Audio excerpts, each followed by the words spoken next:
What's up, everyone? Yep, it's your friend movie and game lover 98 here.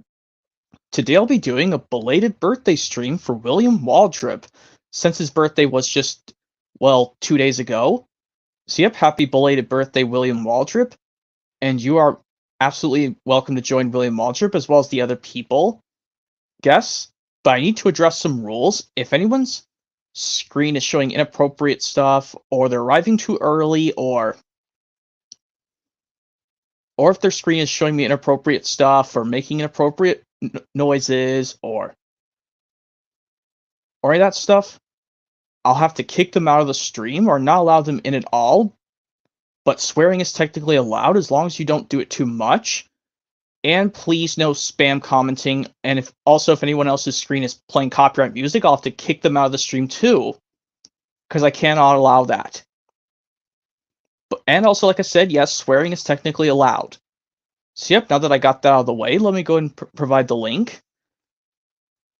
And also, please no spam commenting in the live chat, because I hate that. So anyways, yep, let me go and provide the link. So I needed to address the rules.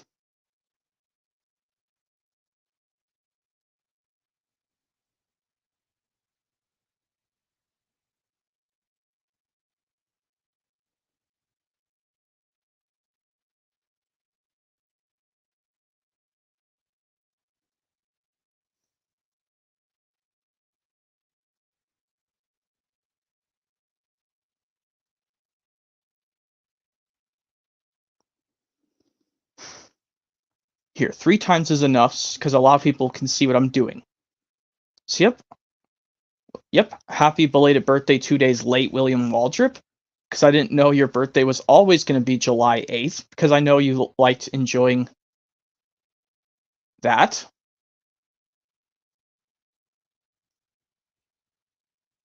Yep, I'm pleased to do this for William Waldrip, because he's now in the 25 years age range and beyond.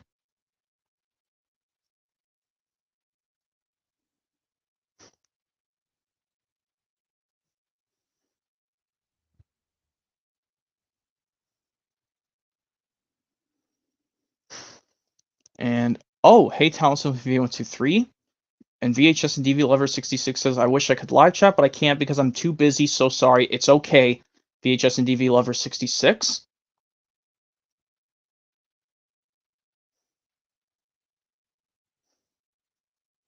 Yep, I'm glad William Waldrop got to celebrate his birthday 2 days ago.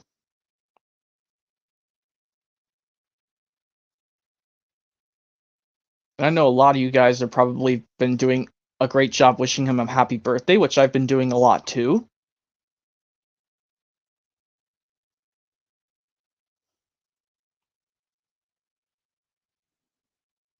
Why, thanks, Drew, for saying that I rock.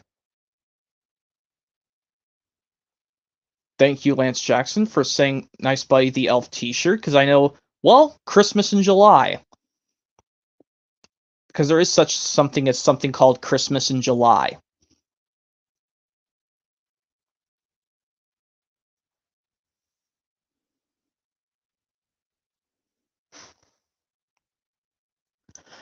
So yep, I'm just waiting for some people to join.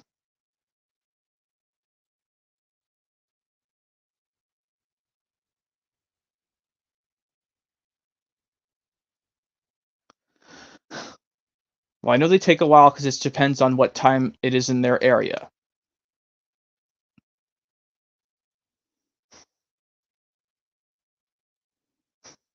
Yep, I know you guys up there were having a great time on William Waldrop's birthday 2 days ago. I was. Well, you know me, I was enjoying my very first day back to working at my job.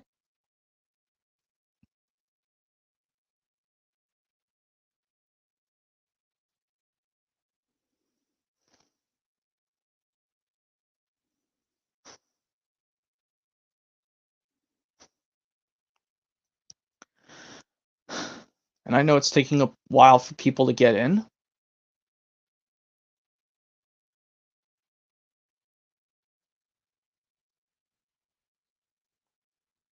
Well, just gotta wait patiently. But anyway.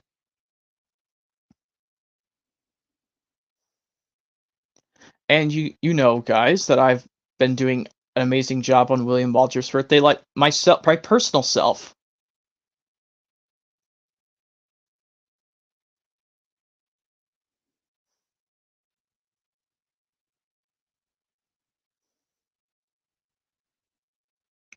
And also, guys, that I've been getting some more stuff put up on my new TV stand in my room that my uncle helped put together the rest. The other 10% work.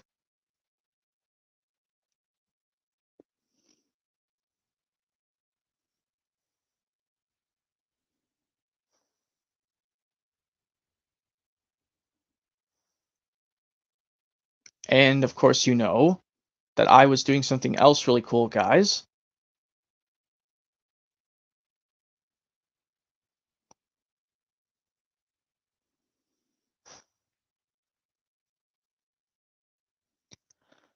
Well, one of these days I would like to find, my old childhood PC games. Actually, I haven't been looking for them forever.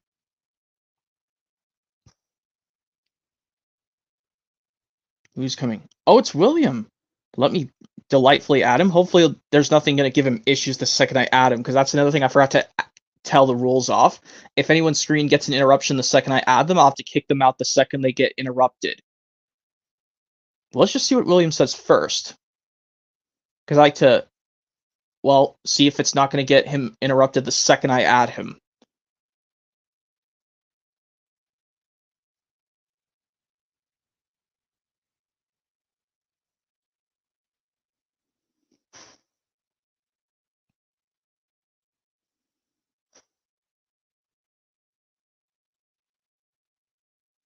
Hopefully, William, when you enter this, please don't get an interruption the second I add you.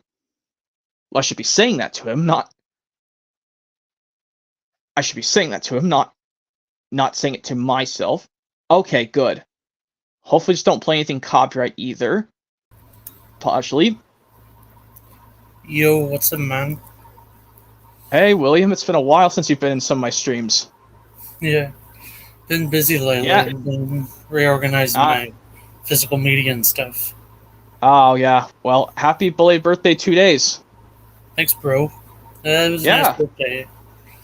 Yeah, it's glad you had a great time on your birthday 2 days ago. We had grilled fish for dinner, and then we had the Yummy cake, and yummy. Had a good birthday. I got 2 birthday cards, one for my siblings and one for my parents. Nice, sweet of them. I think that's about it. I think it is. Okay. Yep, I'm wearing this Buddy the Elf t-shirt, but who cares? Some people say you can do Christmas stuff in July. I like the shirt. Buddy's funny. Yeah, of course, Buddy, played by famous actor Will Ferrell. Buddy, don't eat the cotton. It's part of the cotton. Yeah. Yeah, even some of my quotes I have him saying, I'm a cotton-headed ninny muggins, But even though Ming Ming says to Buddy, you're not a cotton-headed ninny muggins, he just tells him we have different talents, that's all. Yeah. Like when Buddy says, I'm singing, I'm in a store, and I'm singing. Hey, there's no scene in the store. Yes, there is. No, there's not. We sing it all the time. No, it's funny. Yeah. Yeah, someone even made that into a DS, drawing thing on one of their DS systems. I've seen that before, years ago. Wish I could do it myself.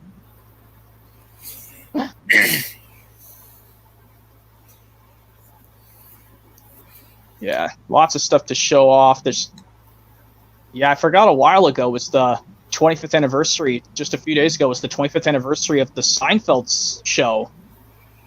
I can't believe it's 35 years. That's insane. Yeah. I mean, I don't use cable to watch it anymore. I have the whole complete series box set on DVD.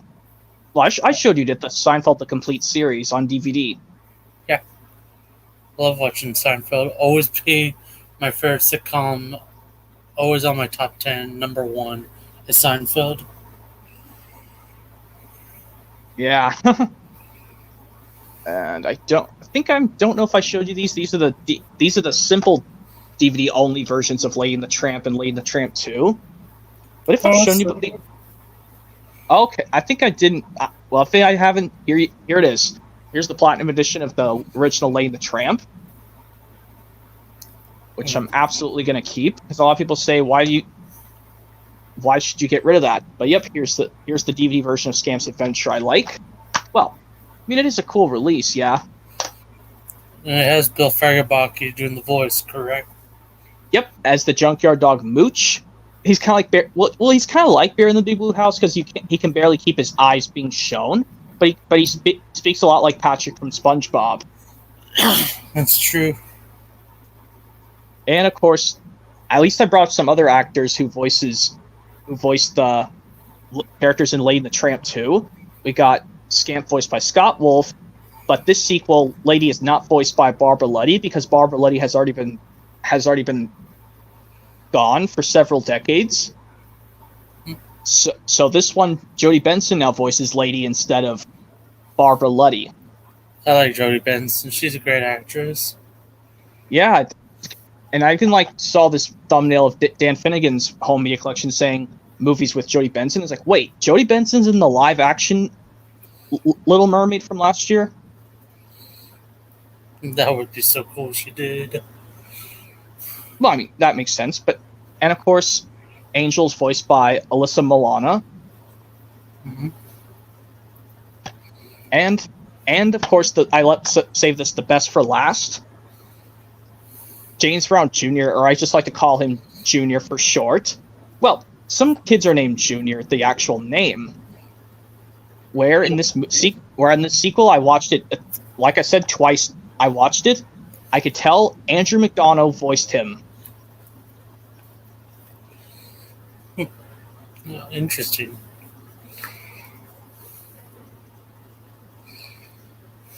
Yep.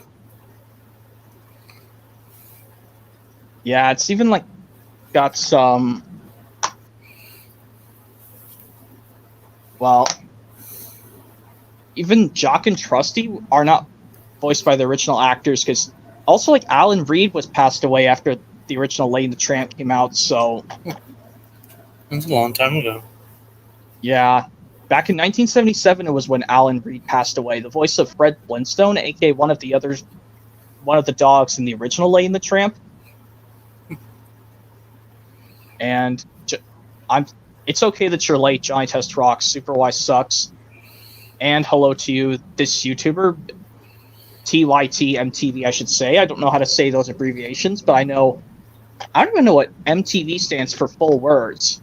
All I know is there's a channel on my cable box called MTV. I think it's music television, the channel MTV. But did you know on my channel, William Waldrip, that they used to play Star Wars on MTV along with this other channel called Spike? Simply called Spike. They used to air Star Wars because this is back when Star Wars was still under 20th Century Fox and Lucasfilm before Disney bought them out in 2012. I didn't know that. Yeah, all they did was play just the prequels and the original trilogy of Star Wars. But now that ever since Disney released 3 episodic Disney era Star Wars movies, well, I don't know if they're still doing Star Wars marathons on TV nowadays. I don't think I've seen a Star Wars marathon. Some people say you have to watch Clone Wars, and then, well, the one I know from off the top of my head, I think this one person says you have to watch, well, because I know in Darth Maul's appearance in Clone Wars Episode 1 and Solo: A Star Wars Story, I think it says you have to watch the Clone Wars TV series after Episode 2 and before Episode 3. That's interesting. Yeah, it'd be interesting if I put all the Clone Wars TV series between Episodes 2 and 3. Well, I can't because I'm going to get that prequel trilogy box set of the prequels.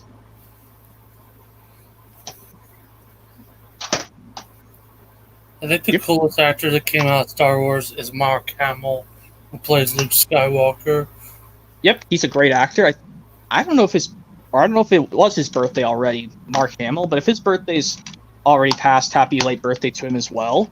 Or, well, you could. I know you're checking, but I know you're still. I can hear you talking, yes, but I know you don't want to. If you want to leave your mic off, if you want to leave your camera off, that's fine. Oh, he was born on September 25th, 1951. Never mind, we got plenty of time. Okay, so it's kind of a bit early for him. And hello to you, Light Blue Yoshi Fano 2. Oh, that's cool that you're getting some Blue's Clues DVDs later on. Johnny Test. That person, Johnny Test. I don't even know what his real name is. That person who says he doesn't like Super Y, but he says Johnny Test is the best. That's cool. You're getting Blue's Clues DVDs. That YouTuber saying in the live chat. I just got a Blue's episode of Nick Jr. something with Blue's Clues, William. It's the Nick Jr. or Nickelodeon released Puppy Palooza from 2015. Which we did get the episode Magenta Comes Over on DVD. That's really cool, man.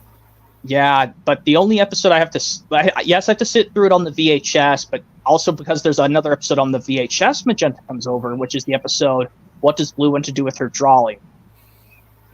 Those are classic episodes. I've not seen either Magenta Comes Over or What Does Blue Want to Do with Her Drawing. But if I try the DVD, I'll see how Magenta Comes Over has in store, because I'm not getting the Blue's Clues Blue Safari VHS. I think Blue Safari the very first Blue's Clues VHS of 2000. No way I'm getting that, because then I'm gonna have to sit through the episode Nature, because some people said that was the bad Steve episode where Paprika. The bad Steve episode where Paprika does cry, but with Steve's version. But it's Steve's. Nurture. Yeah, someone said Nurture or Nature. How do you say that episode? They said it's the worst. They said it was the bad Steve episode of Blue's Clues with Paprika crying, but with Steve in the shot. Okay, yeah, whatever it's not Nature. It's the Nurture one. That's when they were trying to put the plants grow, and then they try to find what does Blue want to do or something like that. Yeah, maybe that's the reason. But luckily, I'm staying away from the Blue's Clues Blue Talks VHS 2004 VHS, because I tell you the Love Day with Paprika crying is also a bad Joe episode as well. I didn't have much of the Joe tapes when I was very little, because the only ones I had most time when I was a kid was all of them was, well, not all of them entirely was Steve. At the first batch videos from 99 till Blues Big Holiday. Maybe one day I'll do a video of my Blues Clues VHS and DVD collection soon, and then I'll do here are my VHS tapes. I have 16, and I have DVDs as well, which I have 12 of them, I believe. Yeah, and I know you're still looking for a Dragon Tales DVD. Well, I'm going thrift shopping this weekend, which hope you'll cross your fingers until I find one. Yeah, just make sure. Well, even though on DVDs you can skip the bad episodes, but with VHS tapes you have to unfortunately sit through it. Unless, I think I heard from that trick so many times, if the bad episode starts, just mute the audio on the television and just look at the screen to make sure the tape is working. Mm-hmm. I mean, it doesn't have to be this one, because seeing this DVD of Dragon Tales, we can work it out. Throws me back to how the Trust Thomas and Other Stories was the first time we saw George Carlin. Mm-hmm. Yeah, Trust Thomas and Other Stories. That was the first season 3 episode release with George Carlin, technically. Yep, and it's also the only video just has episodes from season 3. But when Thomas Gets Bummed came out, it's episode seasons 2 and 3. Yeah, and also Promise vs. the Dragon. Well, minus Daisy and the Other Stories and Christmas Party because that Daisy Thomas' Christmas Party is our seasons 1 through 3.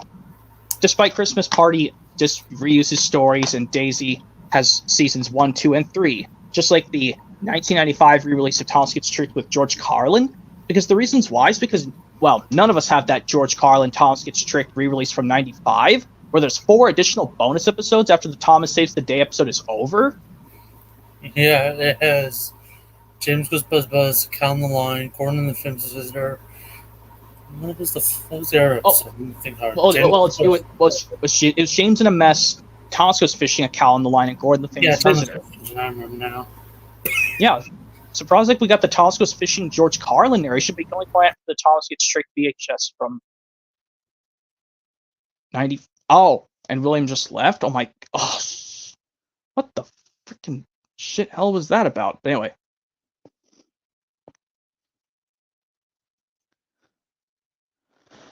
It's like I'm back to being myself again, guys. Back to showing just me again, guys.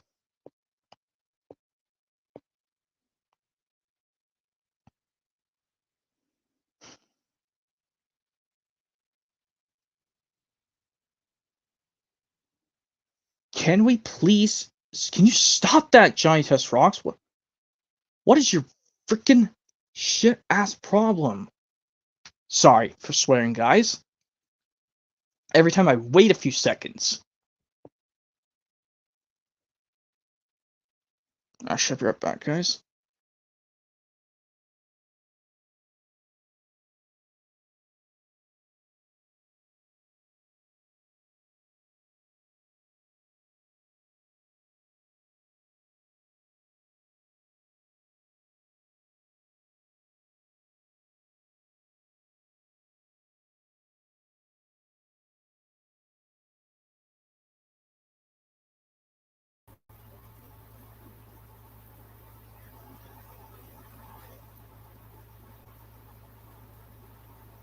Oh, there he is.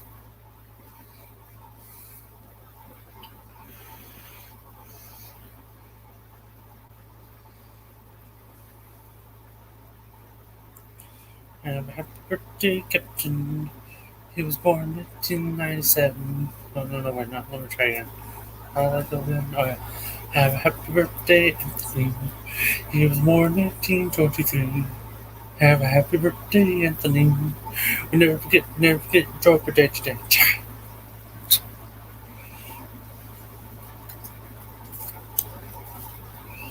Alright, here I am. I just had to grab my, well, whatever you call it, the phone charger block. Or cube, or sometimes me and my family like to refer him as cube. Yeah. Oh, Toss of Wheels fan number 1000's here, but hopefully I can let them in without getting a single interruption.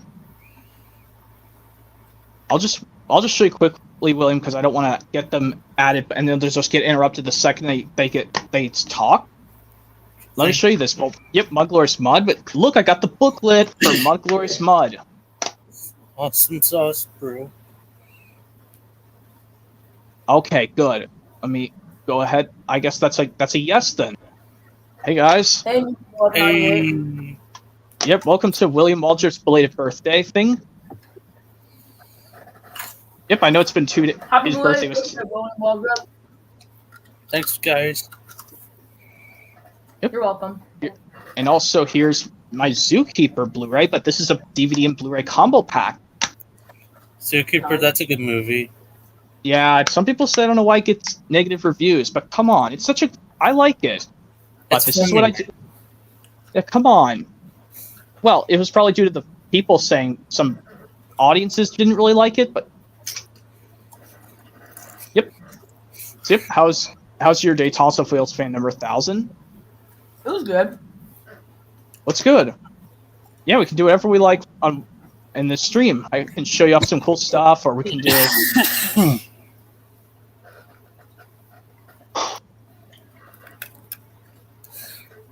Remember the scene in Zookeeper when they went to TGI Fridays? That was so fun. I know TGI Fridays. That's a really yummy restaurant. But yeah, here's the Many Adventures of Winnie the Pooh, which I don't think any of you guys have yet. We don't have that. Oh, I recommend it. It's a really great, as it says, the original classic. Yep. I can see that. It also says Blu-ray plus DVD, the Blu-ray disc logo, and then plus digital copy. Yeah, but I don't need a digital copy. I can play this fine without an issue.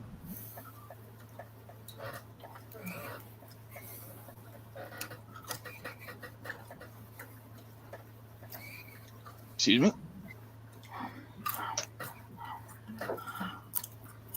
But yeah, I think another thing I have to bring up, guys, because I'm gonna maybe do something important soon. I'll have to bring up something like saying before I do this supplemental, guys. I need to bring up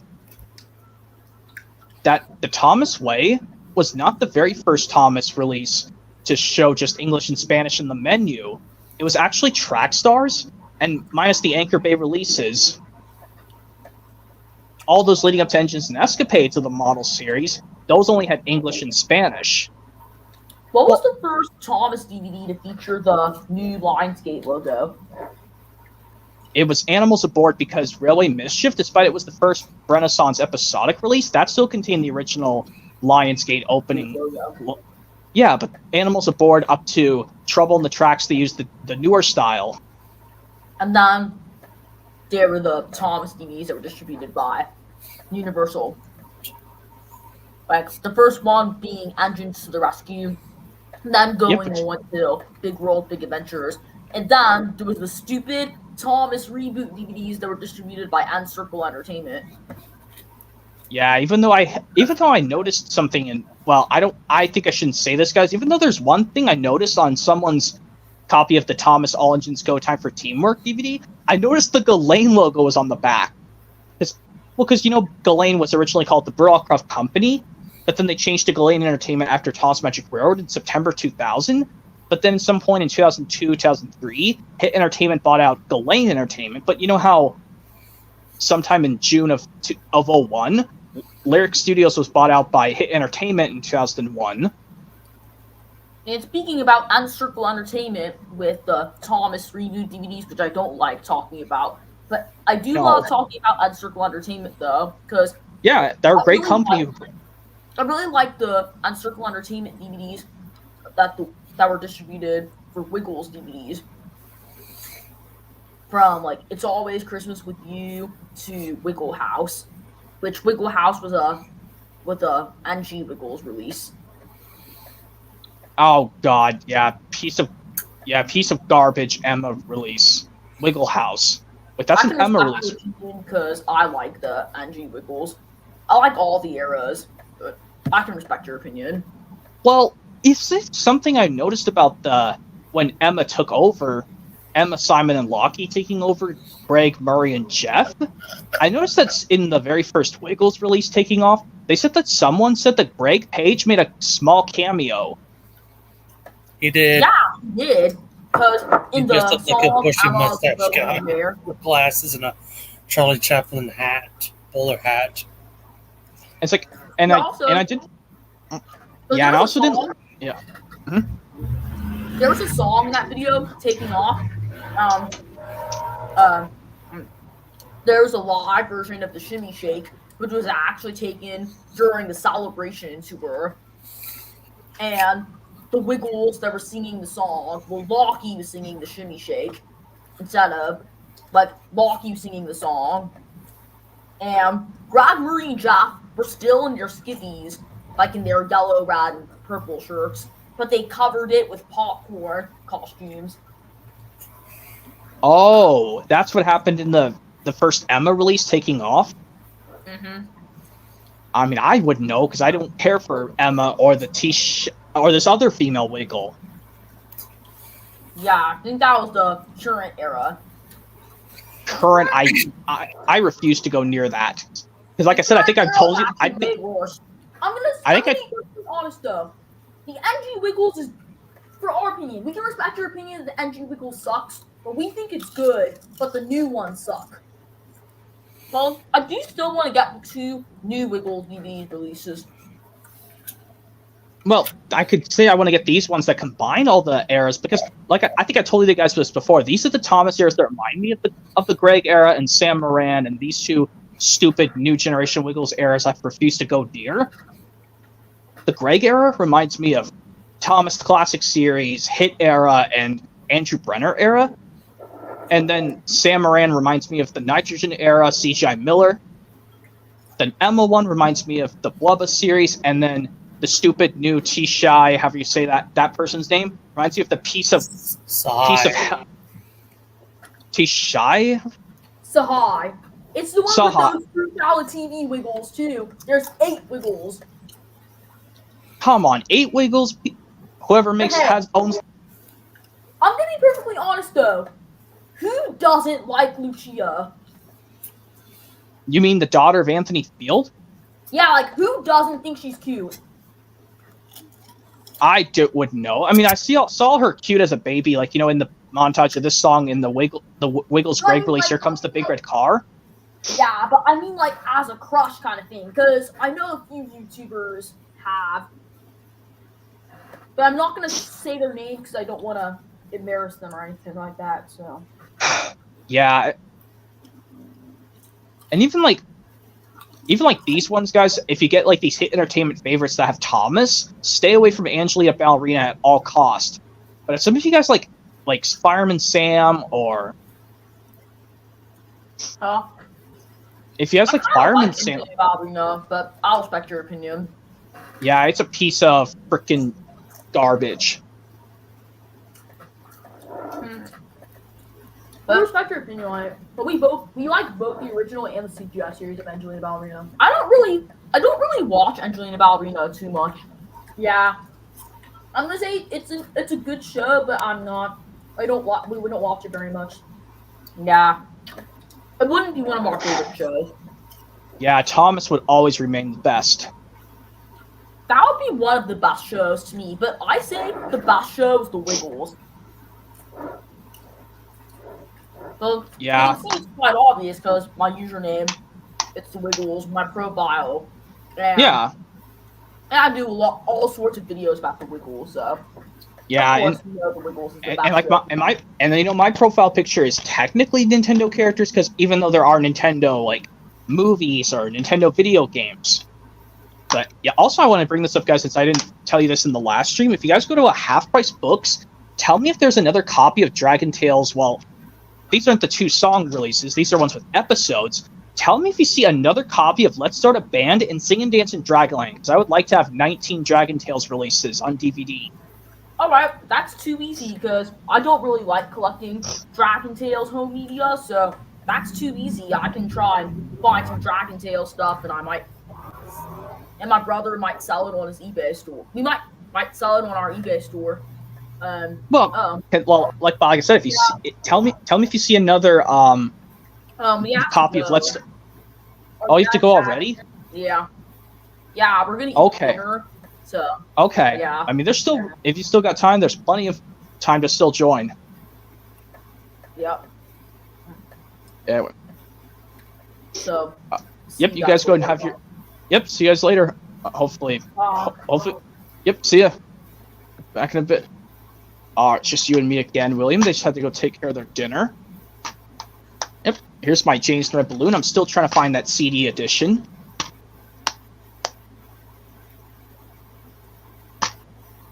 Still want to find that Thomas James Thread Balloon version on DVD with the CD.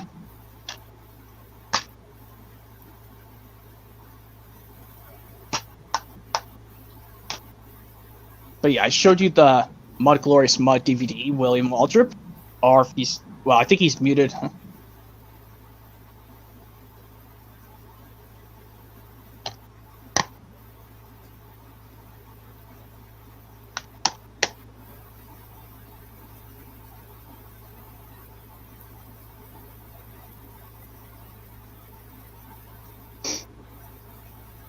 There's Mud Glorious Mud.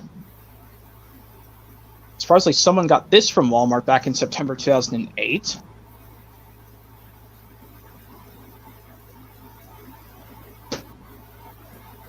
Yep, here's my Salty Secret DVD.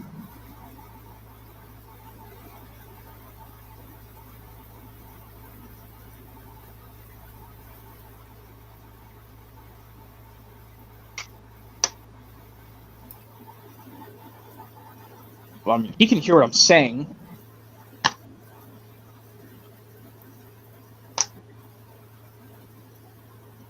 Yep, I also have this on VHS as well, Salty Secret, but I'm probably just going to upgrade to the big box Wooden Train bonus pack of VHS of Salty Secret.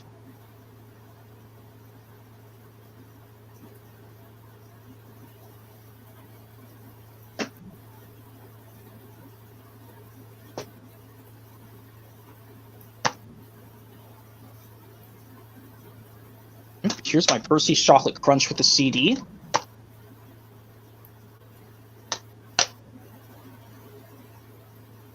Yep, unfortunately, this and Snowy Surprise will be the only ones I have with the thicker case like this.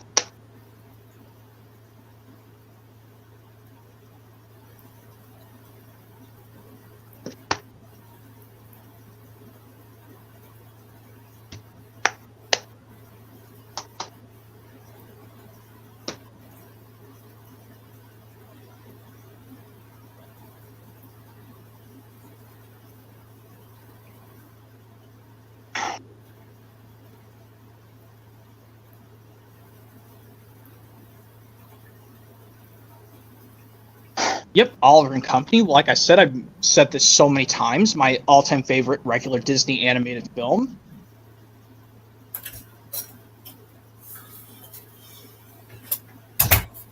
Well, yeah. William's hearing what I'm saying, so he's hearing what I'm saying, guys, but he just had to go grab something.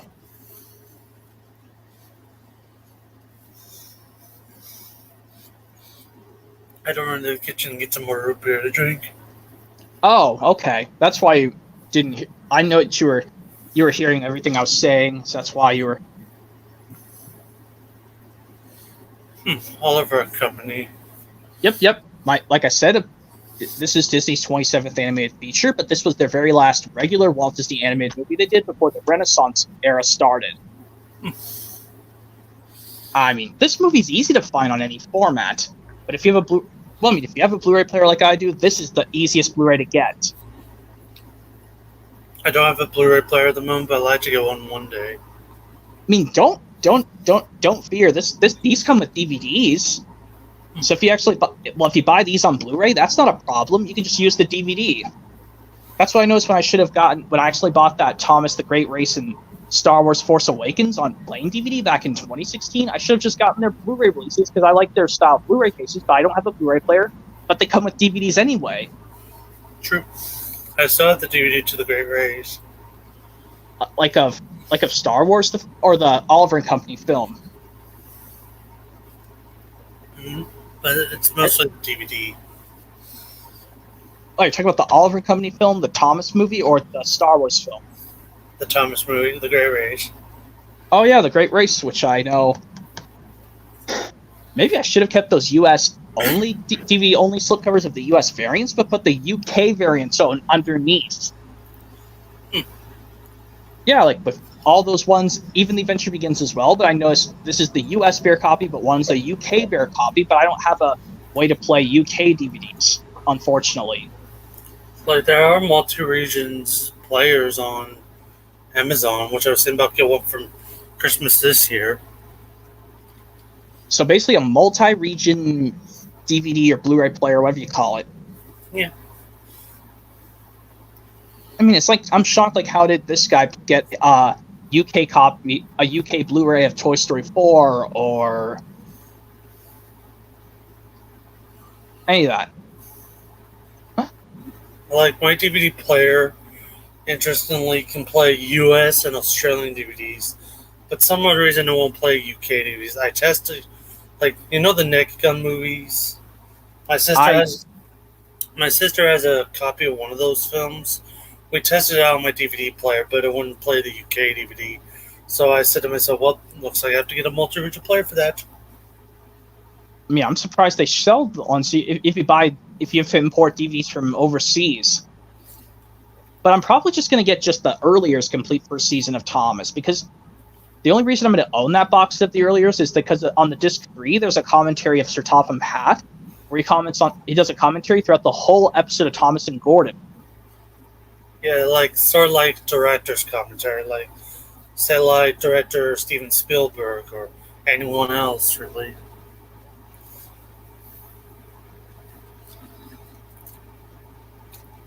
And I think this is my very first Thomas official DVD box set. I get to show you the Steam Engine stories. I like that box design. It looks really nice. Yep, has the Thomas, Percy, and James designs from the Track Stars release. I should probably review this box set. Well, it's going to go in, because after, like, I review, like, mainstream Thomas releases, I review box sets later on. It could be a good idea.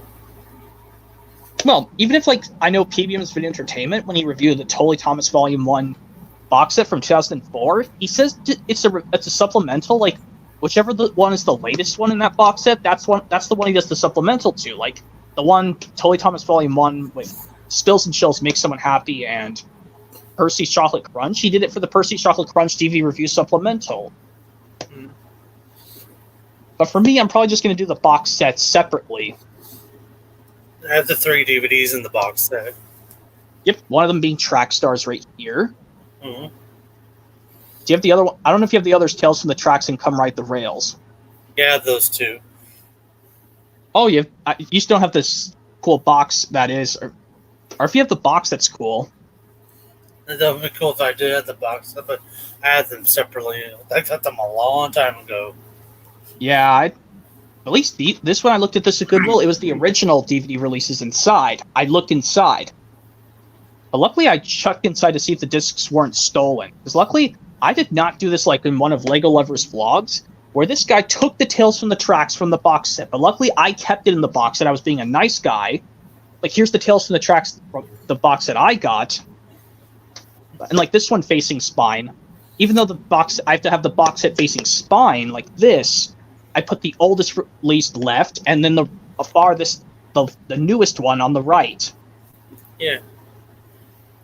But the reason I'm not going to get Totally Thomas Volume 5, is because not only am I going to own Sing Along and Stories on DVD twice, it's because I also want to...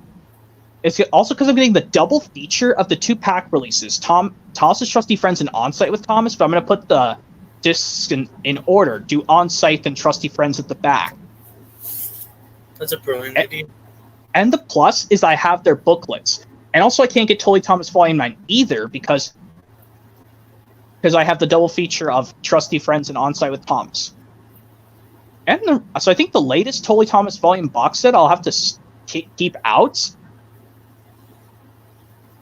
are really Totally Thomas Volume, 3? No, 3 I'm going to get. So I think only 5, 8, and 9 I'm going to stay away from. Because the only reasons why is because I want to own the Thomas Gets Bumped on VHS with non-echo tracks. The reason why I see it's a Thomas Gets Bumped VHS but with no echoes in the episodes is because it has a gold sticker on the cover. Well, I forgot what's on the goat sticker. I know what those goat stickers are. Yeah, basically it has the words LIMA. But basically said they quoted saying it's voted License of the Year #1. I think it's probably because the figures became popular back in those days in the 90s. I was like, I didn't know what those letters mean, the letters LIMA, because it basically says it's voted License of the Year. Probably because the tapes sold over so many copies, they put a version with a gold sticker out. But there's another box set that came out at the same time as this one, Steam Engine Stories, but it has the following Season 8 releases, which are Steamies vs. Diesels, It's Great Speed Engine, and Tossasaurus Celebration. Oh man, I forgot the name of the box set. I know what DVDs are in there, but I forgot what's called. I told you, the DVDs included are Steamies vs. Diesels, It's Great Speed Engine, and Tossasaurus Celebration. I think it's all aboard for Adventure, I think. Let me look at that. Yeah, see if you can find that box set. See if you can find it in TBM's Video Entertainment Supplemental, and see if that's the one from 2007, which has those. And hello to Devin Davis. Oops! I didn't put my headphones correctly enough. Hopefully, you can still hear me talking. I can still hear you. Okay, good. Because I think I forgot to push my headphone ears just a little bit. Here, this should be better. That's more better. But yeah, if I get that... Little fun the box... fact, Steamies vs. Diesels was released way before Season 8 aired on TV in the US. Yeah.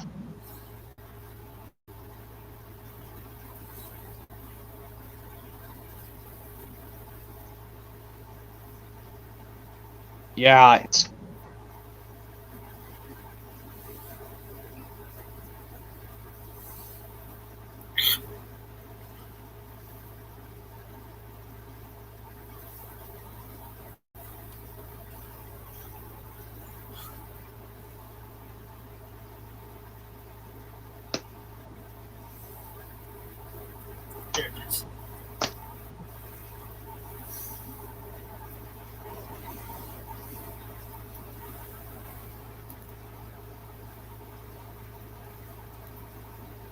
I know you're looking for it.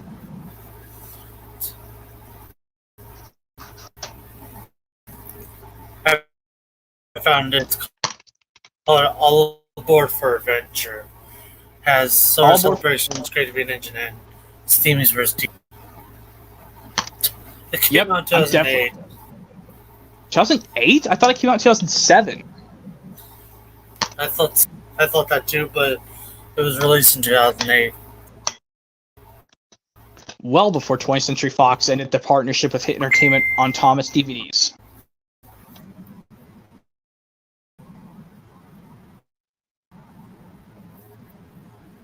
Yep, here's another Dragon Tales DVD called We Can Solve It Together.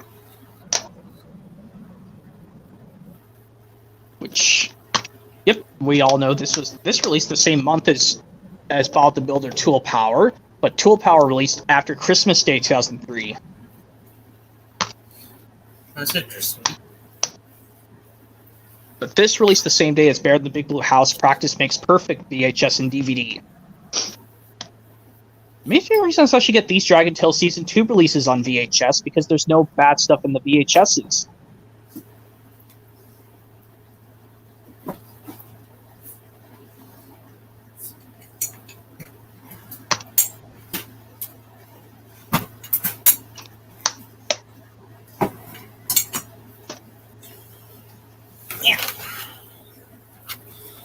Alright.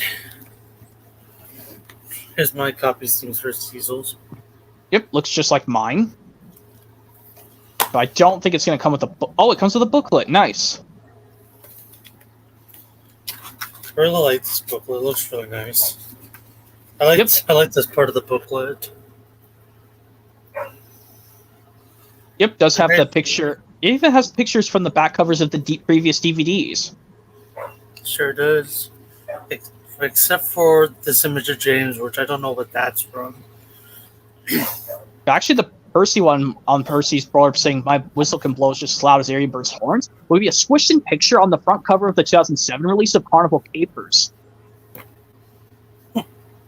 That's amazing. But yeah, that's just Toss from Toss Magic Railroad, his promo picture.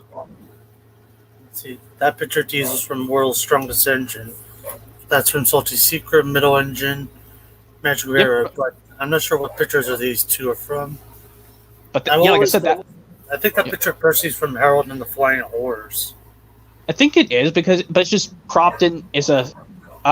What's making that noise? I think it's a dog. Don't worry about that, guys. That's our dumb dog. He's not near me or nothing. He's in the living room, barking his buns out. Well, yeah, that Percy it probably is from Harold and the Flying Horse, or maybe that James is from James and the Queen of Sodor. I don't know, because you can tell he's not. Maybe I'll look it up later on. And speaking of Magic Railroad, let me grab these bad boys. I have 3 copies of it. Oh yes, the Blu-ray and the DVD. I guess it feels smaller each format, but the Blu-ray is the best because you can watch it in widescreen. True that. I would watch this VHS a lot when I was very little. I know I mean, even like I should have kept the VHS when I was little, but even like if I still had my childhood VHS of Magic Road, I just get a new clamshell. You can see the film strip. It's not the what's the word thing? Unused blank film. Surprisingly, this doesn't have that much unused blank film. It just shows like 1.5 minutes, and then that's it. Like basically, well, I mean, yours is, I don't know which version of yours of Magic Road is, because there's a version 3 VHS which is so rare. With absolutely no previews, and it goes straight to the FBI warning screen. There's one version where there's one version that has the Elmo and Grouchland preview, but my copy doesn't have that preview on this tape. Mine does, surprisingly. When I watched it, well, I had to mute through the Trump of the Swan trailer. I made sure to look at the screen to make sure the tape was working, so I wasn't missing out. And this has the Dragon Tales on PBS trailer, and this has the different version of Stuart Little now on VHS trailer. I love that movie, Stuart Little. One of my favorites when I was very little. Yep, after they say, Snowbell, spit Stewart out. We do not eat family members. But then the cats... I like the guy who played the dad. One of my favorite voice actors. Yeah, even like when this one other cat said, please, Stuart Little, now on video and DVD. Oh, the cat who said please, that's Monty. He is so hilarious. I like when he says, a mouse with a pet cat. Then falls to the table. And then laughs real hard. That was so funny as heck. Yeah. But even like the Madeline and other trailers are the same. Mm-hmm. I remember watching that in elementary school. Like, I remember we read one of the books, I don't remember which one, but I think it was my teacher asked us, have any of you seen the movie Madeline? We said no, and then she was like, ooh! And then the next day she brought the VHS of the movie, and we watched it, and it was pretty good in my opinion. Yeah, like this one the lady of 12 girls is allergic to dogs. Like I said, Seamus vs. Diesel's released way before season 8 launched to television. Back in May of 2004 when it was out on DVD and VHS.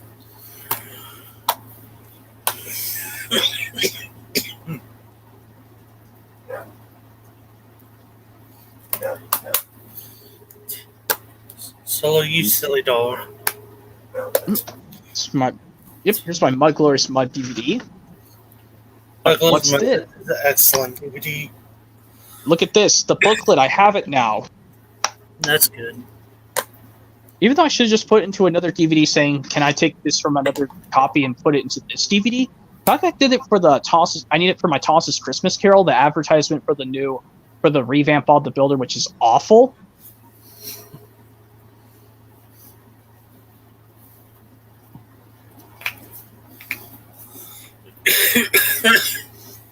Sorry, it's this dumb cough that interrupts my talking. Yeah. Yep. I already showed you my Tommy Thomas, so I'm not going to bother showing it again.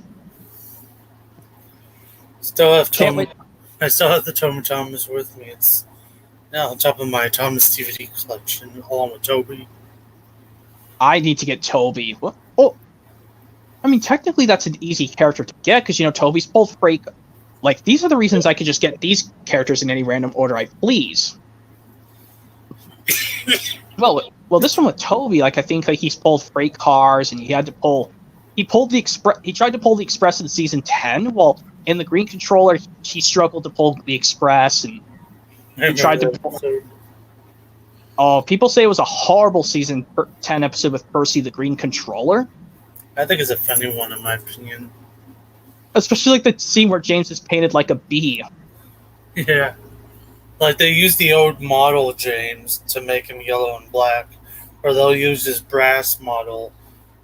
Like, from season 10 till the 12th season, they made brass models on Edward Henry Gordon James.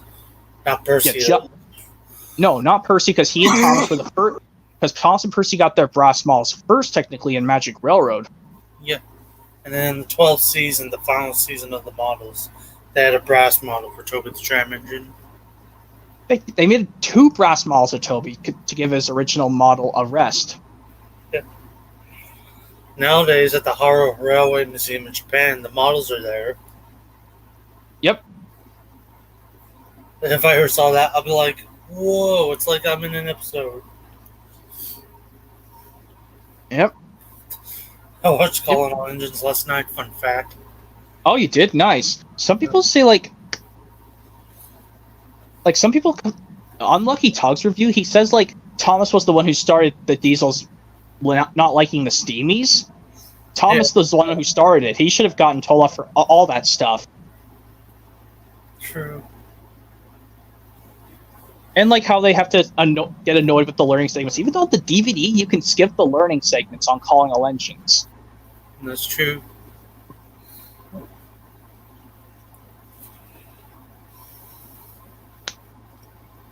Yep. 101 Dalmatians 2, Patch's London Adventure.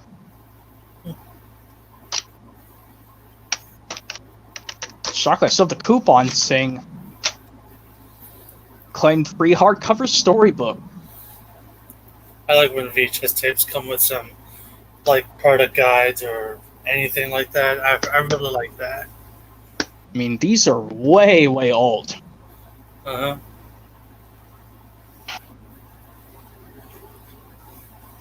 But yeah, thinking if I can get like either character in Tomy next. Also, like this for, like even like this for on Amazon, along with Diesel 10 Spencer.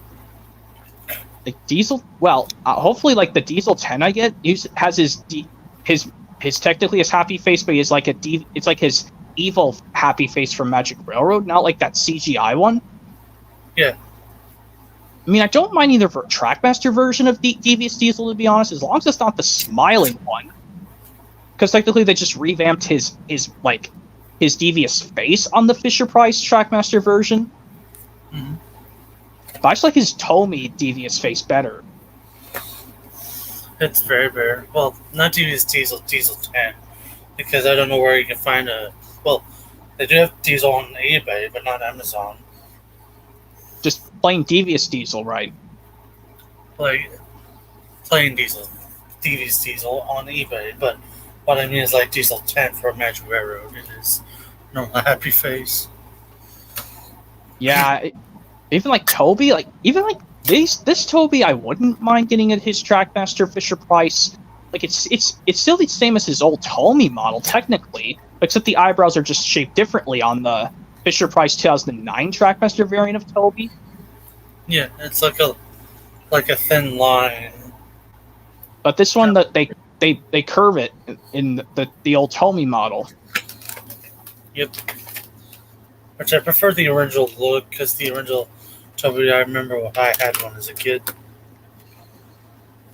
Yeah, but some people say you should custom make your Toby, because like, why didn't they not put coupling rods on his Trackmaster or Take Along or Wooden Railway models? Like his expensive Hornby model has coupling rods. Mm-hmm. Like that's the only Toby that I know that they put coupling rods underneath his body, but all the other toy brands, they don't do that. I find it weird on the both Take Along and Wooden Railway. They never put the side rods on them, but the Tomy ones do, along with the Bachman and the Hornby models. Yeah, Bachman Toby, they didn't even bother putting side rods on him either. I wonder why. Maybe because it was too hard to assemble it on. Might be. Even like the Wooden Railway Toby, they always put him with 2 wheels on each side, but he has 3 wheels on each side.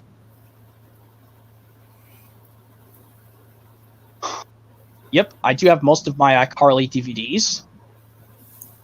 I watched iCarly not that long ago today. Yeah, I think you start from the original iCarly. Yeah, I have some iCarly DVDs, which maybe one day I'll do in a video of my Nickelodeon collection. Nickelodeon. Yeah. Yep, here's all of them I have. Season 1, Volume 1. The first iCarly, where it all started. Yep. What's your favorite episode on that one? From all of these, I would have to say I Neville. I Rue the Day is another great one. I Rue the Day is a good one. Yeah, like that one, like they keep what's going on with their web show, but then they realized it was just Neville messing with their show. The part when Spencer had those socks, hilarious. Hey, which one of these pair of socks should I wear for the Plain White Tees? I forgot what they were. Let's see. Golden Pineapples? Or Aqua. Oh, yeah. That was pretty funny. Jerry Trainer is the next Jim Carrey, not gonna lie. Yeah. Here's Season 1, Volume 2 of iCarly, which I got off eBay just a while ago. Those have good episodes, too. One of my favorites on there is iCarly Saves TV. Oh, yeah, this is the only way to see the extended version is on this DVD. The normal version that you can just watch on TV. True. Wait a minute. Wait a minute. Which one of them has the episode I Stake Out on there? This volume, the first episode on this disc. Heck yeah. I love that episode. I Stake Up. That's a good one. That one I have to say a confession about. Freddy's mom freaking out over Freddy getting a tattoo, but that was Freddy's fault. He didn't cover up his tattoo in the first place when Freddy's mom walked in the door. Yeah. But And then he was pulled out when screaming out. I hate those parts in season 1 of iCarly when Freddy's mom pulls him out and he starts screaming like a bitch. Oh my god! Sorry for saying that word. I apologize for swearing. You can swear. Yeah, and Freddy kept whining like a bitch. But in the iFence one, it wasn't too bad. I'm trying to go to what was my favorite part in the Ice Stake Out episode. I think it's like the scene where they're at the market, I guess. Yeah, that's one of my favorite scenes. Like when they ask the store clerk, "Do you have any and the guy says, "We actually have real pirate movies about pirates themselves." That's a good scene. I like when Spencer Green, no way, where there was like, "This could be our guy. You got the legal DVD guy? No, the pizza guy. We ordered a half hour ago." And at the very end, he pays back to his old bully from camp. Yeah, and slap his butt with the broom. He says, "Pay back, Spanky!" Ow! Yeah! Woo! Yeah! And then he pulls up the curtain and says, "Watch me spank your daddy!" And then the kids started laughing, roaring laughter. That was priceless. Yes, and I Win a Date is the best season 1 episode to end off the season. Well, unless people say they don't mind. I Have a Lovesick Teacher. Those two are another one of my favorites. Yeah, they were the best ways to end off season 1 in a better way. I Win a Date. Even like Freddy breaks the fourth wall and says that's the game show they play on iCarly. Even breaks it saying "I win a date." Yeah, that's another good one. I like when they went to the Cheesecake Warehouse. That's a good scene. It's actually a parody of this restaurant in real life, the Cheesecake Factory, but in iCarly it's called the Cheesecake Warehouse. True that. And yes, of course, the finale of season 1, I Have a Lovesick Teacher. Yes, a lot of people say Miss Akron was a stupid bitch in that episode. God, even like when she started to get nicer to Spencer. I can still laugh when I like to see when Spencer said, "You guys are up to something. I don't know what it is," and he ran to his bed. And then Miss Akron was going to give the kids their homework assignment, but then they got interrupted because the FBI came and told the teacher. They even said her first name, Lauren Ackerman. That's true. And they tell her that she's under arrest.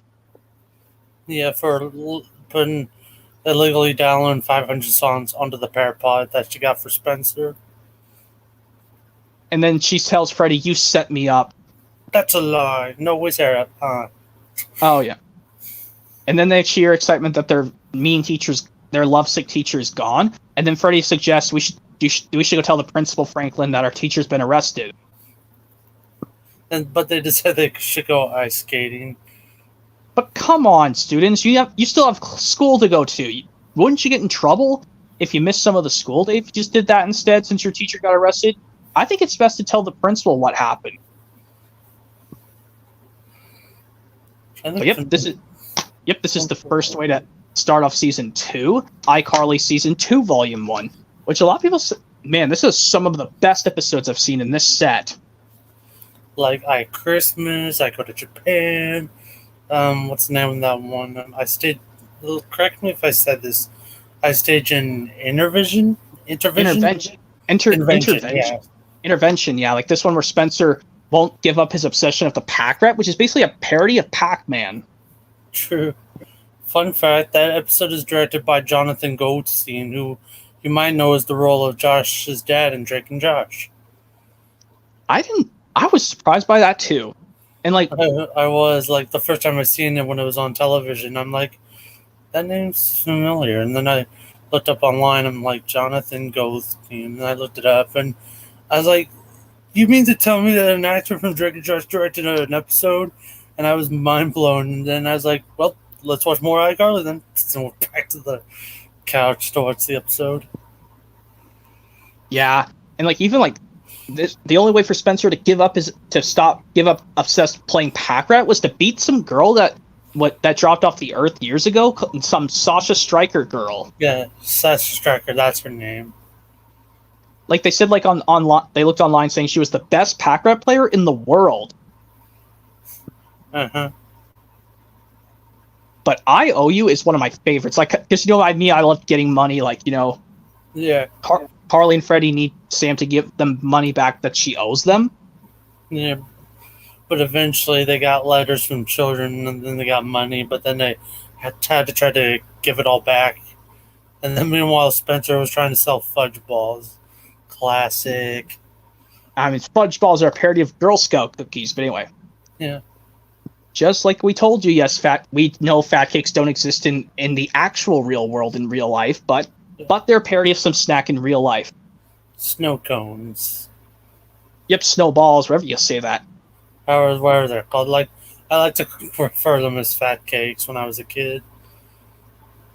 Maybe, I remember me and my dad, we went somewhere, I don't remember where, went to go get a drink at a gas station. I asked, is it okay if I get a snack? And he said, sure. So he got one, too. He got combos and got the snowballs. I was like, I'm getting this. And he said, I said, what's that? And I said, those are fat cakes. He said, fat cakes? And I said, well, they're called snowballs. I know that. But they call it fat cakes on iCarly. I said, oh, that's amazing. Yeah, and even the iPie episode where, Oh my god, that episode is another good one. The Trudy girl, yeah, that's her name, Trudy, in that episode. Me and my mom like to joke that's my mom's sister. We'll say, like, that's what your sister looks like, and we were laughing so hard. So I remember one night my aunt spent the night, she said, hey, that ain't me. And we laughed, said, that is you. That's what you look like in real life. We were on the floor laughing. Yeah, but also like also another portion of the iPie episode is where they have to do, because this was after the owner, Mr. Galaney, died, but they passed away, but they did a memorial service down at his pie shop, but they found a way to sneak into his office to get to the computer so they could find the pie recipe. But then all of a sudden, Freddie and Sam were fighting it out, and and then Sam and then Sam blames. Tells Carly that she blamed it on Freddie, saying Freddie was there and pushed the computer off, but Sam's shoulders literally knocked the thing off the desk. Yeah. So they found the pie recipe to the guy said, Mamma mia. And like when Freddie says, when Mr. Galaney said he put those recipes in his computer, he said really meant in his computer. Like they think it'd be like a file or a notepad document on how to make the pie. And like they realized there's his recipe for coconut cream pie, and then they cheer out excitedly, and then Trudy says this final thing to Spencer, pucker up Spencer. Yeah, and then Spencer's like, no, and then Yeah, and hello to Anthony Moose. Yep, and here's another iCarly set. Right, this is continuation of season 2, but technically this goes into the first season 3 episodes because you can see right here it's season 2, volume 2. This continues. Yep. Yeah, 2 bad episodes on this disc, but no bad episodes on disc 2. That DVD contains a majority of my favorite episodes. One Hopefully of them features my favorite episode of all time. That'd be I Take on Dingo. Yep, it aired on the same day as my birthday, I Take on Dingo. He was 11 when it aired. Yep, I was 11, you were not even 10 yet. True, because I was still 9 in 2009. But eventually on July 8th, you turned 10. Yeah, that was a cool birthday in 2009. But yeah, but luckily on this disc, I can just select each episode. Well, even though these newer Nickelodeon releases of iCarly, if I press play all episodes, I can press the skip button. It skips the whole episode. Whereas on the ones with the old Nickelodeon logo, I have to wait till each episode is done. Even though I can just select whatever episode I like. Because I didn't like the endings of, the ending of I Look Alike, but I hated this portion in the middle of the movie of I Date a Bad Boy when seriously, Spencer, you're still being an irresponsible guardian? Grounding your sister when she's not even 15 yet? Oh, I like that line in The Idea Bad Boy when Spencer said, "I may be an idiot, but I'm not stupid." After he took a sip of his drink. And you made me wait an hour for bagels I didn't even want. Yeah, because he didn't want bagels, and Tebow said something like, "But the bagels won't be done till an hour." Gas bubble! Man, Spencer's just a hermit in this movie. But all the other movies he does super good. Trying to think of what's my favorite moment in I Taken Dingo. Oh, I remember now. There's a scene where they were looking for the frozen head, and Freddie pretended he was a guy entering the studio. Till Spencer's like, "No, you're coming with me, young man. You're in serious trouble." Hey, And then the guard said, "No, wait, no, it's supposed to be down. Excuse me, but I work in this building, and I caught this teen lurking in the bowels of Dingo." No, "Look, nobody's supposed to be down on this floor." Exactly. So why would you stop this teenager from being here? Well, I guess I have to speak to Mr. Pufferman about this. Who's Mr. Pufferman? Man, what else you don't know? Just dismiss, go. All right. All right. I need your keys. What? For who? For Mr. Pufferman? Of course. Here. Nice. That part is very funny. If that was me doing that if me and my brother was just walking around somewhere, if we done that, we'd just look at each other and start laughing our heads off. Like at that scene when Freddy did, even like that was Freddy's fault. He should have just left his badge on, because you're supposed to have passed these little badges if you're trying to get into someone else's place. Yeah. Another part I like is towards almost the end when they let the Dingo Boys confess that they won't steal iCarly stuff no more. Yeah, like this one where they basically say, like, and we won't say a word. Better hurry, I think, Mr. Dingo's mouth. That was funny. Yep, it's just, we swear we'll never steal ideas from iCarly ever again. But yeah, I don't know why they have to put the iTwins episode on so many DVD variants. Weird. They put it on the I Saved Your Life episodic release. They put it on this one, and also on season 2, volume 3, which I'm going to show next. iTwins it's a very good tomorrow. Wait, it does turn 15 tomorrow, the iTwins, because it aired on July 11th, 2009. Wow, tomorrow's the 11th. No, the 15th anniversary of this episode. That aired on my mom's birthday in 2009. iTwins. I think this was the best one. Like, when Carly comes up to a way to get Chuck away from Spencer. Like they thinks of a way to make him really to think of a cool new math number, but then Mr. Chambers tells Carly that was a fake number that she helped make Chuck made up, called DERF. Yeah, I was gonna say that's the DERF number, which is the stupidest number, but funny number in my opinion. Like it just makes like a symbol like this, like or something. And then she goes, "So now it goes." Yep. Now it goes 1, 2, 3, 4, 5. DERF 6, 7. Right. Mm-hmm.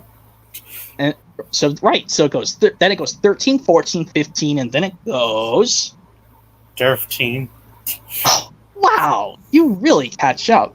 So if we take 12 and multiply that by 1 and divide that by 2, we get. Oh, I forgot what he said after that. 457.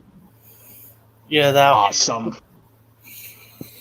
Like in this one, like when Mr. Chambers tells his son Chuck, "That does it, Chuck. You're gonna blame Carly for your failure." He's gonna ground him for 3 weeks, but all the other previous episodes, he just says, "That's it. You're grounded."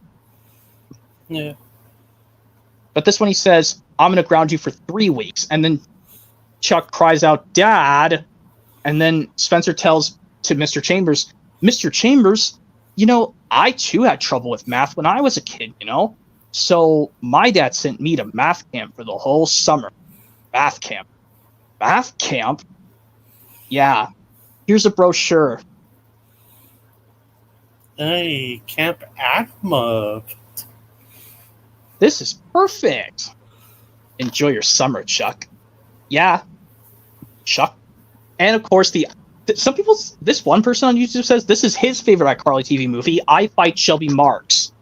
And that's a good one.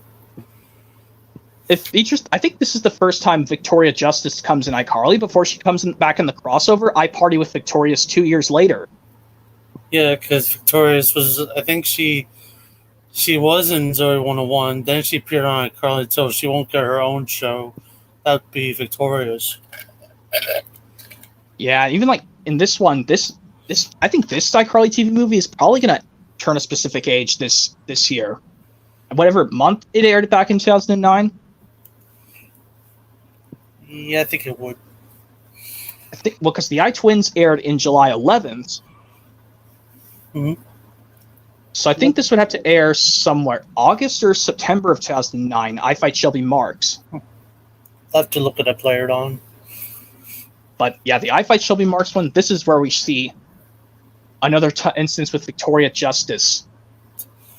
Plus, that DVD has I Cook on there, another one of my favorites. I love the I Cook episode. Me and my brother laugh at the most insane. Me and my brother know best quotes from I Cook. That's a pretty good one. Yeah, like with Ricky Flame, and even like when during their web show thing during the beginning, they talk with an interview with an actual person. The best thing is JoJo the gigantic baby. Yeah, I think they might have took like a guy's body, and then they wrapped his head around on green screen or something. Then they pasted a baby's head at the last minute. And like that first question they asked JoJo, how long have you been a gigantic baby? But then when Sam asks the wrong question, it makes him go red in the face. Yeah. But then of course Carly asked the last question, and how do you know about the recent of our? I don't know what she says. Ask the final question, but ask it in a nice manner. And how do you know about the recent something about our nation's academy? Yeah. And like this one, Sam licks her finger and sticks it in Freddy's ear. Yeah, let's give him a wet willy or something. And my hatred goes strong.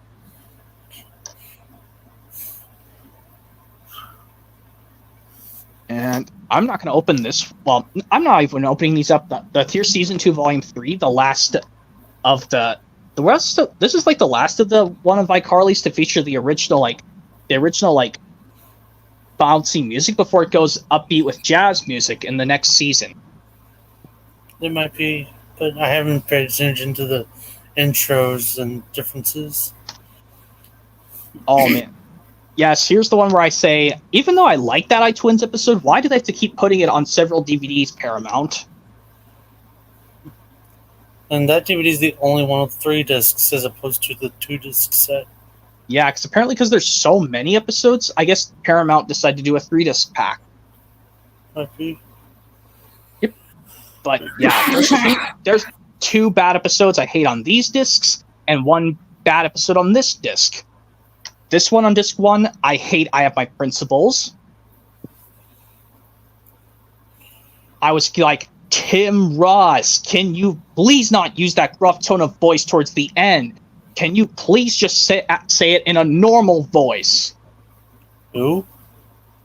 Tim Russ, the one who plays Principal Franklin. I know the actor's name, Tim Russ. Oh, yeah. It's like saying the word rush, but you have to say it. It's like saying this word. You have to say it R-U-S-S. Tim Russ, the one who plays Principal Franklin. Oh yeah, remember? I thought I was like, who's that guy? I didn't realize what that was now. I'm telling you, yeah, I know what it is. I said Tim Russ. Can you please not use that gruff tone of voice? I forgot the name. Who was the older guy? He was like bald or something. It wasn't Mr. Howard. It was that one guy who took over for Principal Franklin. I think it's Superintendent Gorman, however you say that his name. I haven't seen that episode in years.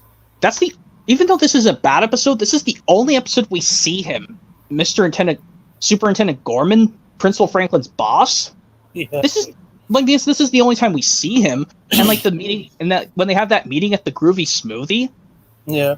and they say no thanks for having a meeting, but then Sam notices, why'd you put the donuts on that way? That part was funny. Then he didn't realize to put it through the hole. And then when he sees Principal Franklin, says, "Do you want to buy a donut? I fixed them." Tebow's funny.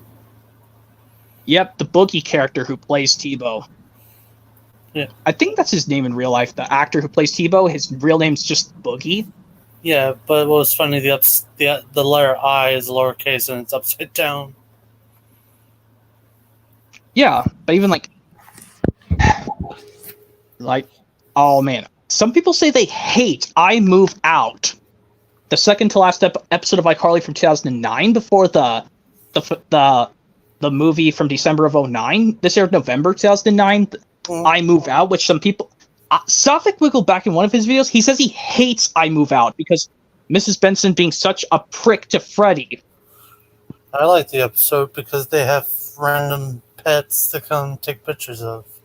But then their business gets turned away when these pet photographers saying they have a much better photography studio for pets than they do.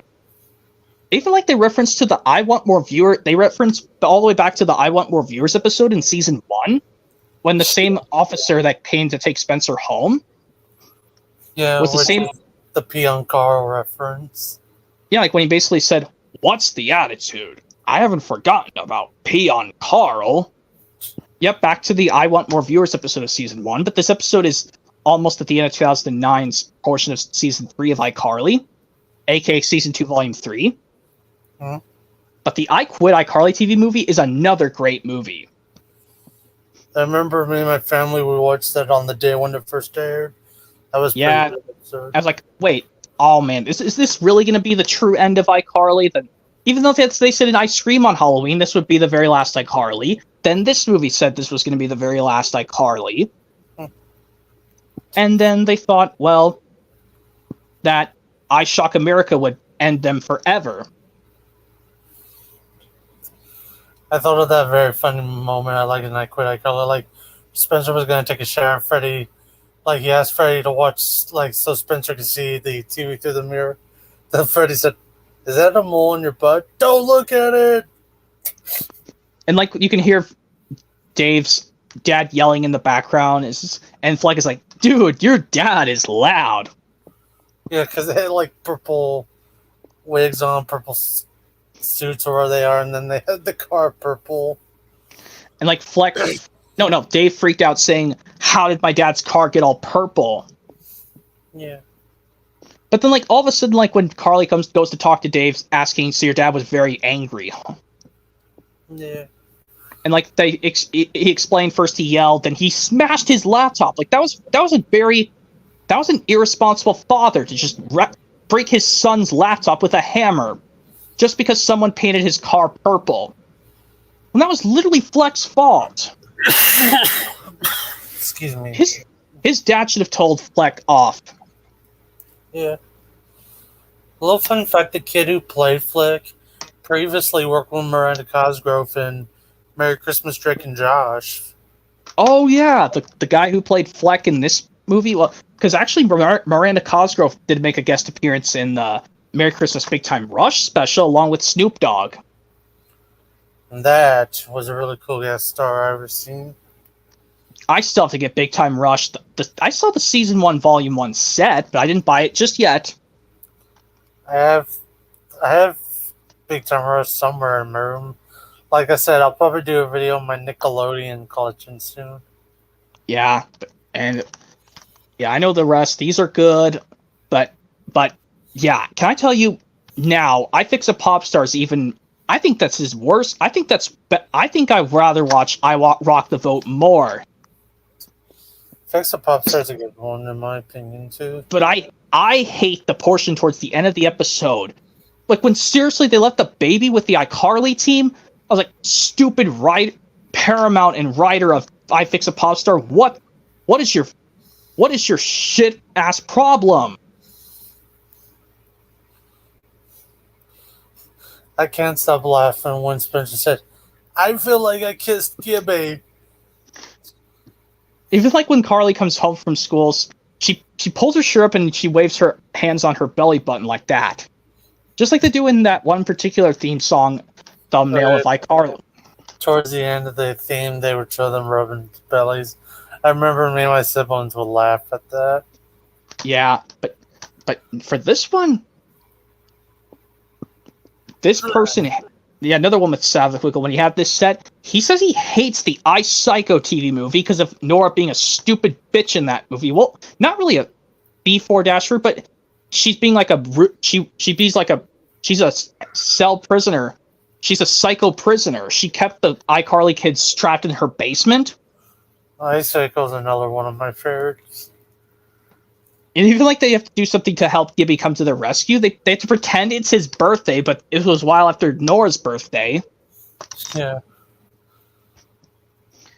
And my favorite scene in iPsycho was when they tried to fix the counter, so they lifted it up, and then they accidentally punched a hole in the wall, and then Gibby said, "We did it, Gibby!" Oh yeah, that's a funny one. But also like this portion in iPsycho, like we first see Gibby's little brother, Guppy, played by. It's not my birthday. Dude, you know it's not my birthday.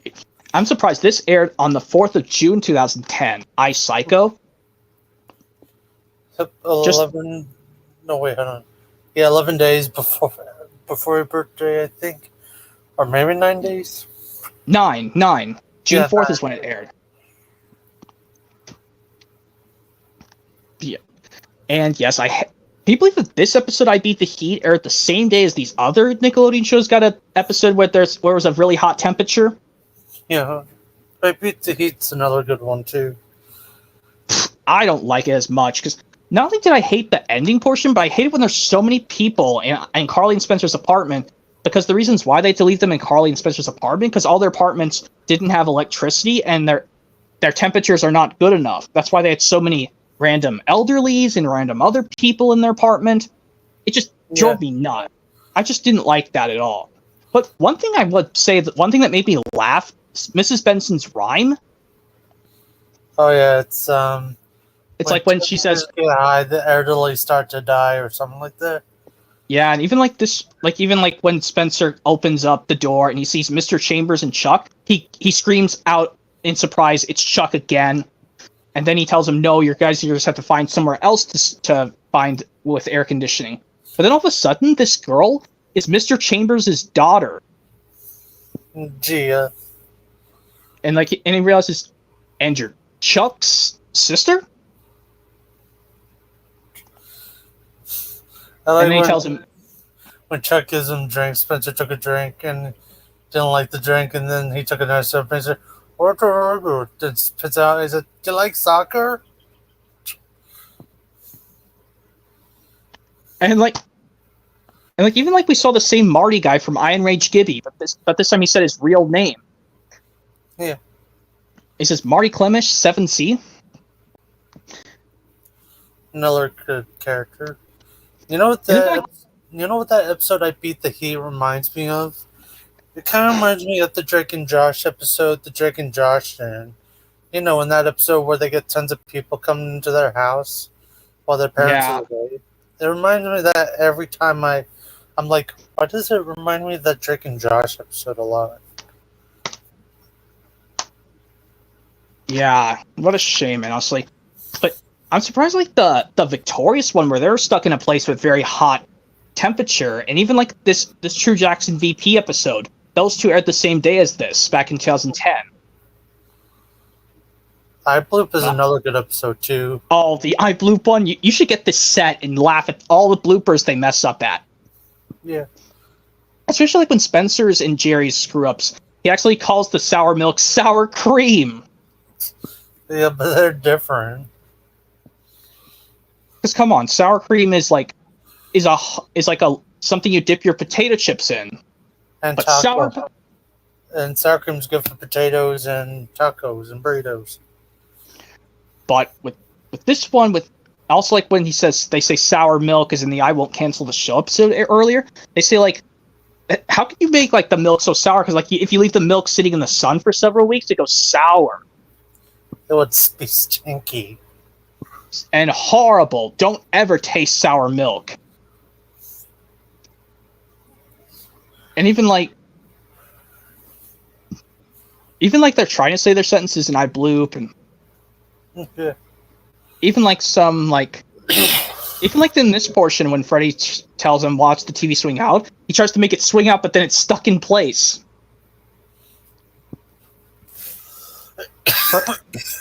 Probably the same one when they did it the same way from I Rock the Vote. Yeah.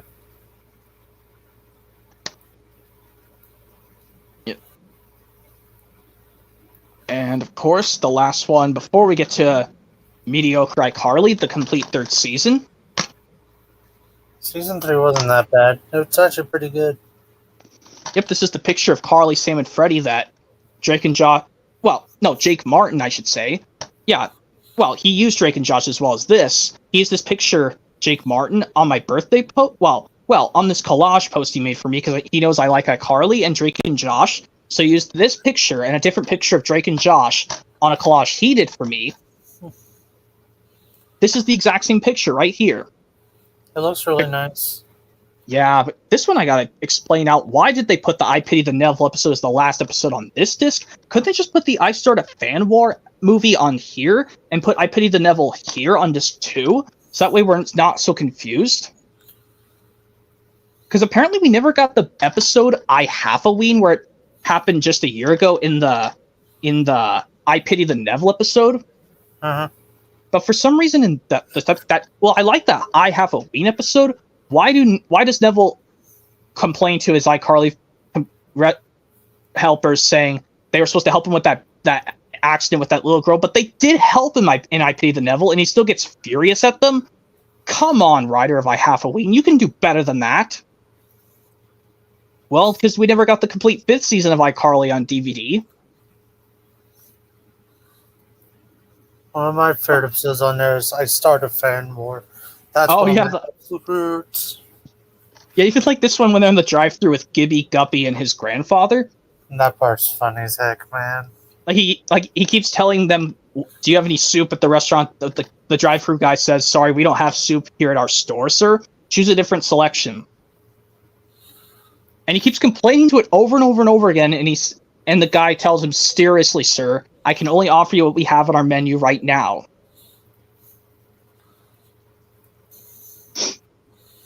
Like, seriously, Mr. Gibson, just get over what they don't have at the restaurant. Just get whatever they have there. They started a Fan War episode has Jack Black as a guest star. I love Jack Black. They have Gavin and Craig and Eric from Drake and Josh in here. I was mind blown when I first saw it. I remember watching it, like it was me and my sisters. We were watching it, and then when we saw Craig and Eric, and I was like, "Oh my god, they're back from Drake and Josh! I wonder where they've been." Oh, and this hair girl with this hair girl with a bow tie also was in Zoe 101, I think. Yeah, she was in Zoe 101. I forgot her character's name, but I recognized the face. I knew her. But I don't think she appeared in. I don't think she also appeared in Drake and Josh. That hairbow girl. I don't think she appeared in Drake and Josh. If she did, I don't think she has. I think she was mostly in Zoe 101. The most. Yeah, I'm so upset that the original Zoe 101 Nickelodeon sitcom had to, or I think it's just a show. I'm sad that show had to end so fast because the actor playing Zoe got pregnant at the time. Yeah. And she had to stop. Yeah, because she was like 16, I think, at that time. But come on, 16's way too early to be pregnant. True that, man. Even like someone else, like some girls are way, way too young to be pregnant, like 12 years old. Or, I mean, you've seen the movie Juno, right, from 2007? What movie? Juno from 2007. I have it on Blu-ray. I've heard of it. That sounds interesting to watch. It's this girl where she, for some reason, is now taking a pregnancy test, but she's not. She's in high school, for crying out loud. Alright. Yeah, like, come on, 20th Century Fox. What were you thinking? That's a silly idea. But then, of course, like, yes, we all know which warrior Jack Black plays in I Start a Fan War, a Spajume. I like when Splinter says, I forgot the character you mentioned, Jack Flash, and he's like, "You're not supposed to have a mustard stain right there. Add a corn dog." And like even like this guy blows the horn to start the warlords thing. Yeah. Like he blows the horn like this. Well, I don't know how the sounds go.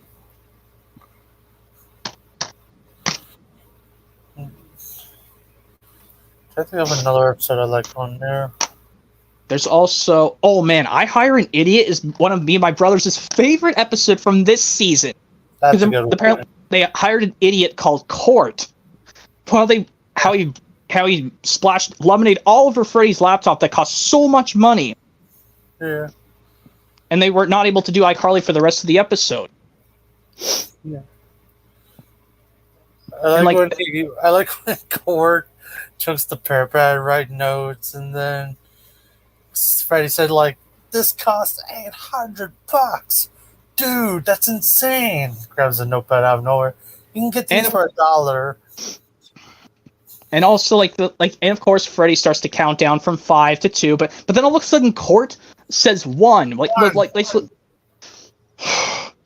And they say, "Once upon a time, there was a girl called Carly, and once upon a time, there was a girl called Sam, and thus was born iCarly." I Sell Penny Cheese is another one of my favorites.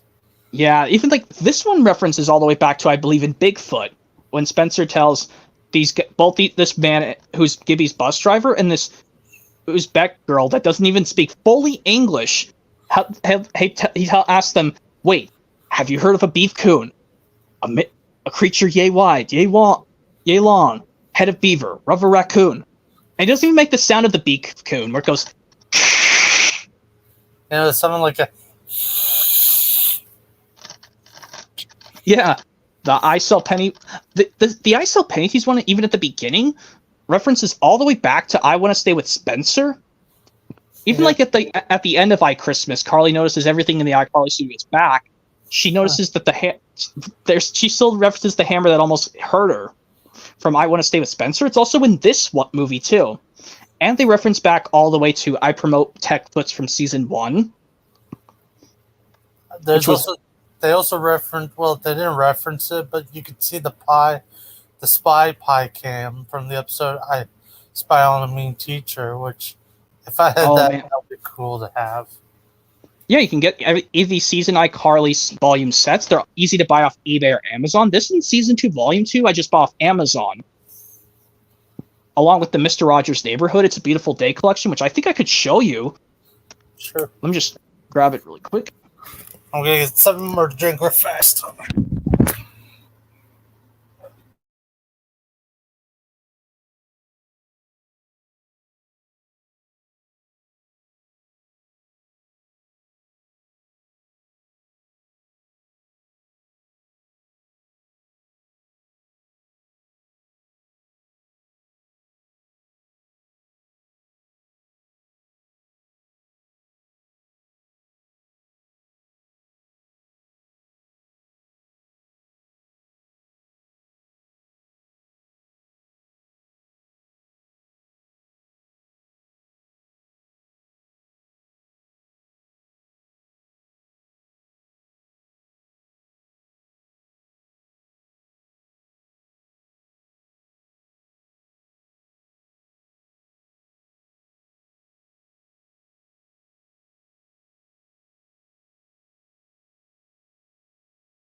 Shit.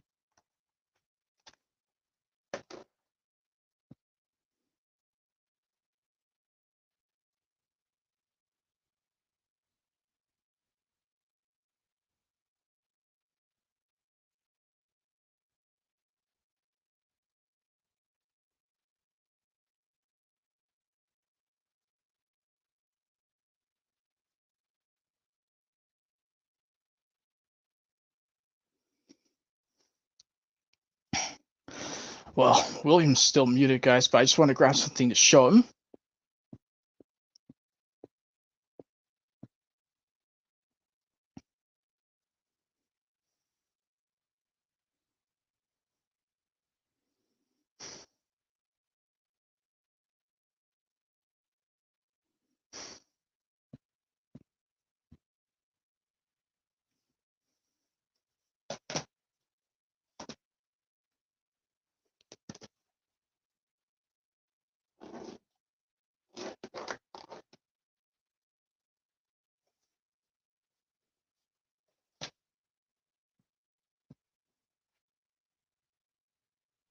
Oh, PD Productions is here, but first let me see if I can let him in if he doesn't have anything bad playing on his TV or an interruption. Hopefully PD Productions don't get an interruption the second I add you, or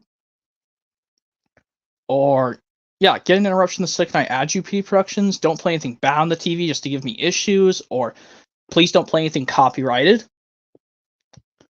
Please don't play any copyright music, pretty please.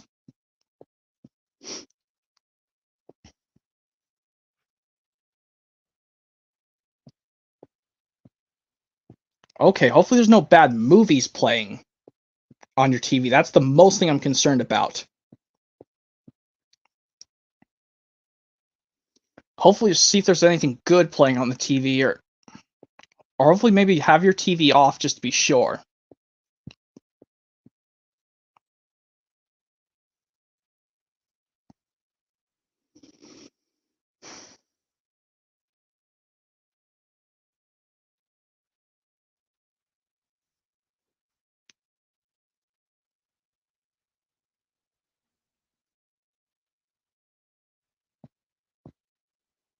Okay, let's just see what we do.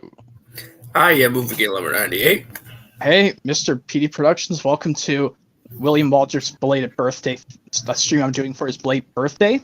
Yeah, and happy birthday to you, William Waldrip. Yep, he'll hopefully say thanks. He's still muted. He's had to grow grass something, but I'm sure he'll hear this to give you he'll give you your things. Yeah, no problem. Yeah, just thought I could hop on for a little bit, just to hang out for a little bit. Yeah, I know you might not stay that long because I mean, if you got stuff. I mean, it's all right. I mean, don't really have much planned. Also, I am watching a movie here. It's Fantastic Four. Okay, the 2005 movie, right? Correct. Oh yeah, that movie there. Yeah, the part where the thing calls out to this guy, "Calm down." Right. Also, like you want to be, then when he just gets more annoyed and pissed off, it's like, you want to be scared? Fine. Oh, it's just rocket. Also, like the famous line, "It's clobber time." Yep. And yep, the disc is in the Blu-ray player, but here's the DVD guide. Yep, still a great movie from 2005. Yep, it's already a 19-year-old film. Right. Not sure what my favorite movie 2005 is. Maybe Madagascar, also Robots, Chicken Little, this movie. Or Cheaper by the Dozen 2 with Steve Martin. I haven't seen that one. And also, yeah, 2005, there was a lot of good movies. I've seen a little bit of Sky High, but not the whole thing. Oh man, Sky High is such an amazing Disney film. Yeah, I bet it is. I gotta get sometime. But out of but I'm seeing copies of it at their stores. There's like the full screen DVD. I don't think there was a widescreen DVD of it. I had the widescreen DVD. I should have kept it. Oh, yeah, that'd be a good thing because it's better to probably watch it in its theatrical presentation. Yep. So, how was your day? Great. I just finished eating my dinner like a while ago. I had Taco Bell for dinner, but but this guy messed up our order, which made me so pissed. Well, technically, I wasn't that really pissed. I noticed you're wearing your Pizza Planet shirt. Right, from Toy Story. But for dinner, Yeah, well, for dinner, I just finished eating dinner. I had spinach ravioli, sausage ravioli with spinach and tomato sauce. With garlic. Oh, yummy! I love spinach stuff. Yeah, like holy ravioli, in the words of Mario. Yep, and of course, like you were in the Pizza Planet truck, I do know the where they approach when they finally get to Pizza Planet, Woody and Buzz, where it basically goes, "You are clear to enter.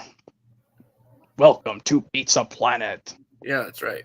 And the little bit announcer also announces in the first Toy Story, they say the white zone is for immediate pizza, but in the second Toy Story, when they get to the airport, it says the white zone is for immediate loading and unloading. No basically, it says the white zone is for immediate sheriff. There you are. Now the entrance is Heligar. We need a way to get inside. Great idea, Woody. I like your thinking. You are clear to enter. Welcome to Pizza Planet. Quickly, Sheriff, the airlock is closing. As you were saying about your Taco Bell order earlier, they messed up. They didn't give me a Crunchwrap Supreme. They gave us 3 burritos instead. Oh man, what? That was bullshit, honestly. So I bet, yeah, looks like there are some Taco Bell places that suck, but I mean the one like near me is fine though. But I like Taco Bell. It's delicious. They are delicious, yeah. Great fast food restaurant. I mean, I don't. Well, there are a lot of foods that I really like. I mean, I'm not really allergic to anything either. Well, that's good. But I was also doing this portion when they're about to enter Pizza Planet. Like this is right. Quickly, Sheriff, the airlock is closing. Your party is now. Hey, Mom, can we have some tokens? Watch where you're going. Sorry. Yeah, so Pizza Planet, it was great. It was like a kind of a space kind of Chuck E. Cheese thing.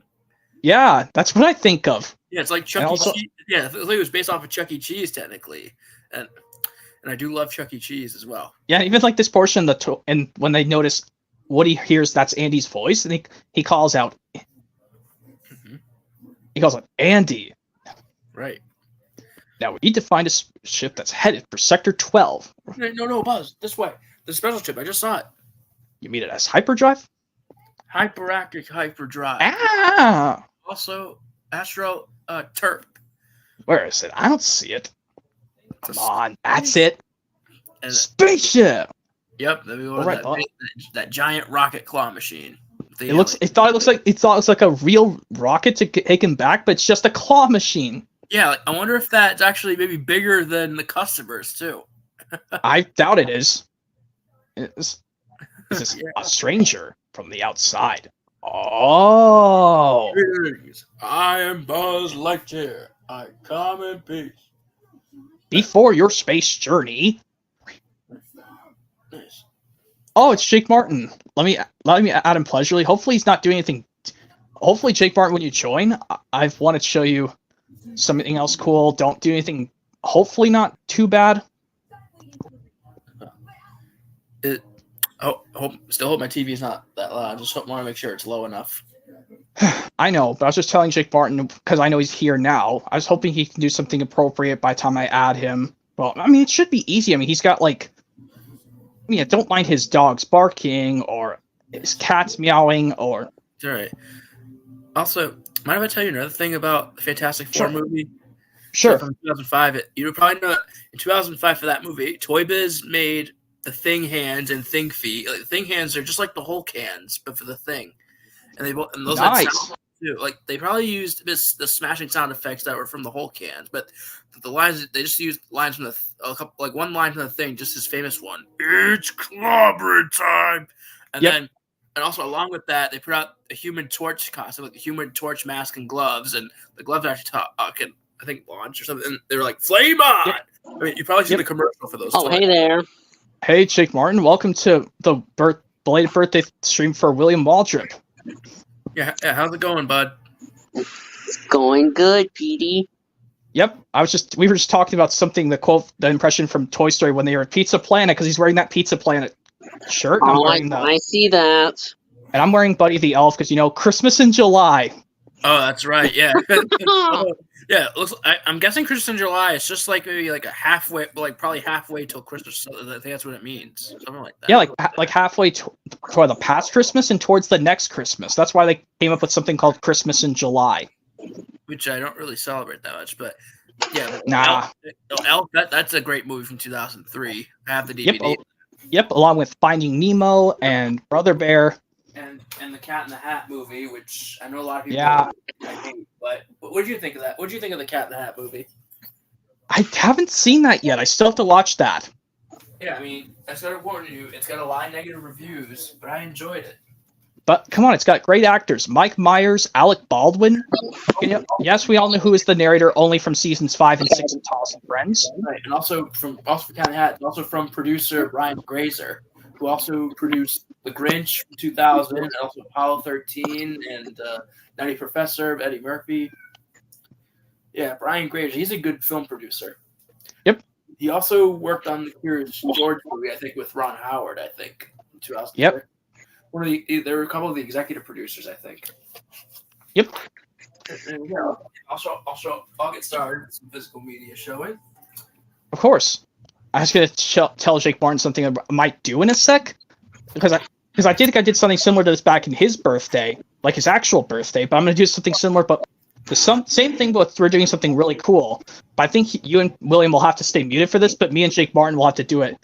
We'll see what it is in a sec. Here it is. Here's Elf, released November 2003, and look like 2004 DVD, of course. Yep, 2000. Yes, of course, makes sense. I know that's in a black case, not a white case, but that's okay. Well, I tried to put it in a black case. Probably put something else in the white case. I think. I think on my original DVD of A Bug's Life in 1999 when I got it, so I had to something like that. Anyways, here's disc 1 with the widescreen, which is the version I always watch, and the second disc in full screen. It does have the fun and games on the disc too. That's why I have the DVD right there, Elf. And here's the guide.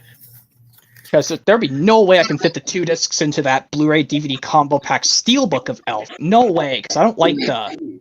Oh yeah, and I know that's your Best of Thomas VHS tape, Jake Martin, in the case. Oh yeah, Lucky. I was showing something. Even though it says, I have the Thomas Percy and the Dragon DVD popped in, and it's muted. It says Thomas Percy and the Dragon, but they put Percy popping up at the station. Because I guess they couldn't fit both him and Thomas in it. But the reasons I think also Hit Entertainment did that is because Percy's the main character in Thomas Percy and the Dragon. From Shining Time Station Season 2, Episode 1, Scare Dares, along with the redub of Percy as Ghostly Trick.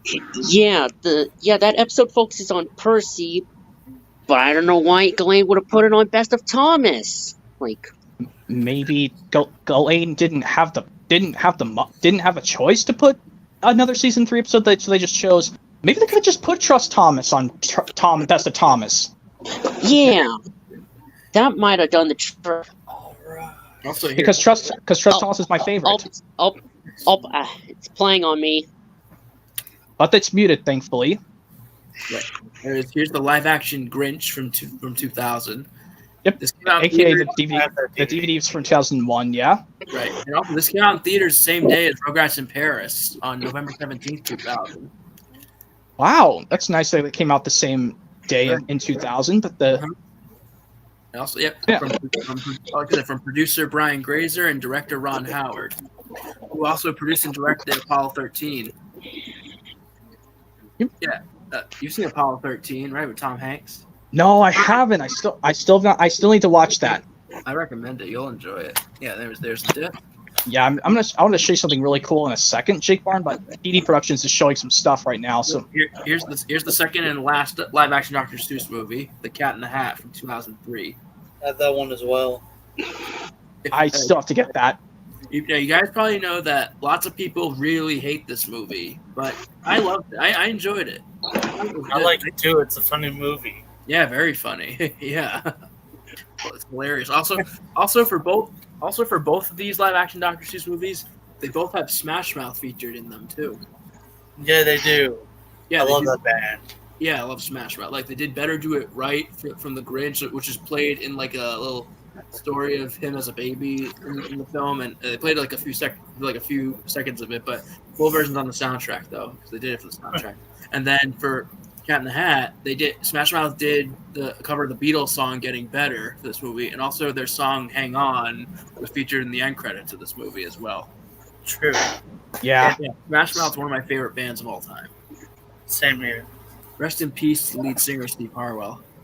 I know, but I'm glad he's just saying us for praising us, doing an amazing job listening to his music. Right. Also, Well, yep. And I can't stop laughing when the cat said, "Yeah, slow. It's better than the last name we had. Super hydraulic and transporter." oh, you mean the Ooh, quick to the slow.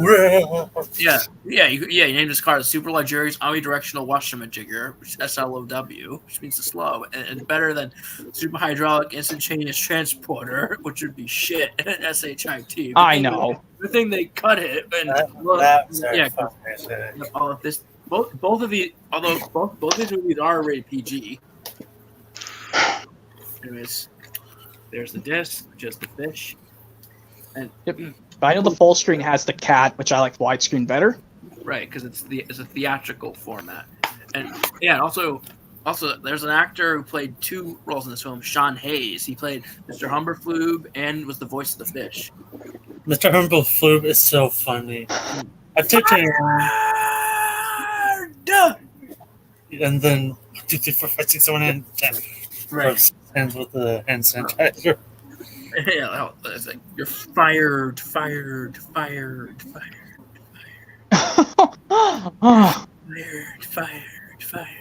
Sean Hayes is a funny guy.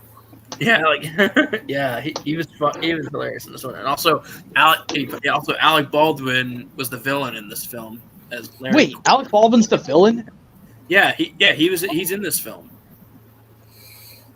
Oh, Played Larry or Lawrence, where they call him. Larry Quinn, also known as Lawrence, and he was good in this one. And and also, yeah, I think I'm gonna do this, Jake Barn. Now that I think I've got some time, this one I know this is gonna repeat a reaction, but I want to do something similar to this I did on your birthday. The similar thing with Cassie the Green-Eyed Dragon, but with something else you'll see in a sec. And maybe do the one from this Dragon Tales DVD, the Room for Change one. You know what? Maybe I think I can get that set up since I've got the TV stand set up ready to go.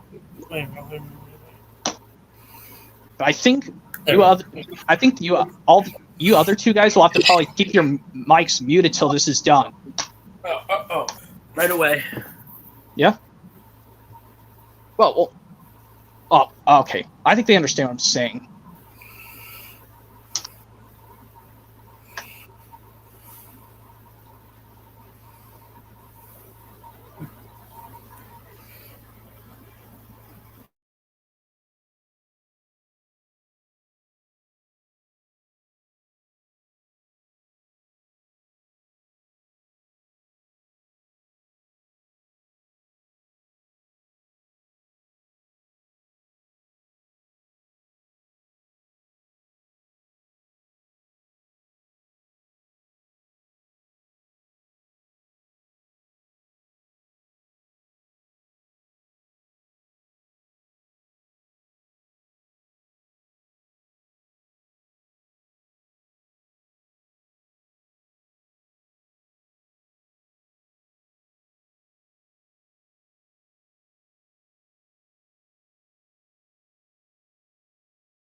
All right, Jake Martin, I put the DVD of We Can Work It Out into the player, but I want to do something similar to like your one on your birthday, but something a little bit different. Well, yes, I'm at Cassie the Green-Eyed Dragon. Oh, okay. My TV's. Let me just turn it down a little bit. Same volume control, number 37.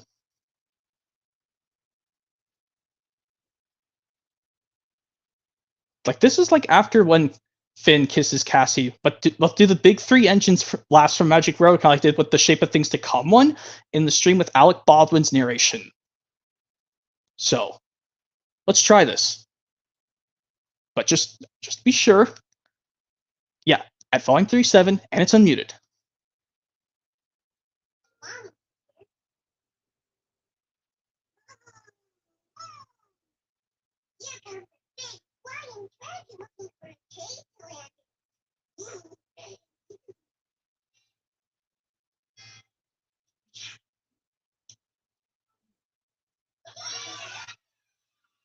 Oh, hold on. oh, wait, are you doing James or Henry and Gordon's laugh, Jake Martin? Or What was that? I did the portion again, but we should who should be Gordon and Henry's laughs for Magic Road? But I'd be James. Who should be James? I'll do it. Wait, you be James. Yeah.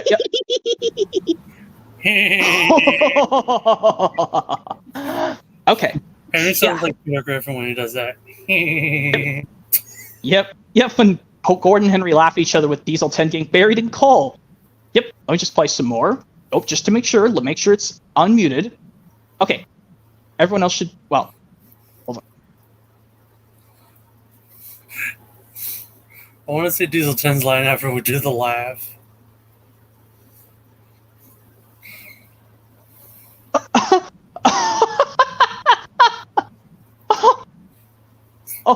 Oh.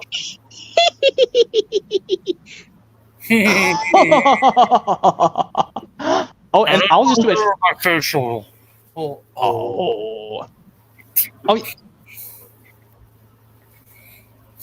Okay. Well, I think that's enough. So let me just switch to. Yeah. Okay. Let me just switch to another DVD. So I want to show Jake Martin something else cool. Is it safe to unmute?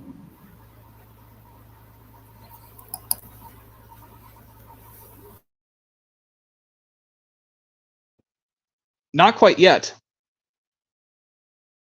No problem. Like, if you want, you can maybe let me know, like in the chat or something. Yeah, like you can just let me know.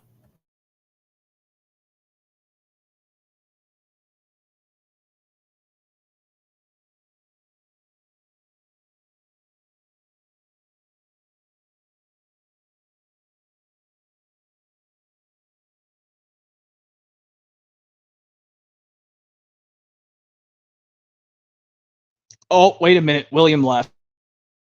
Ah.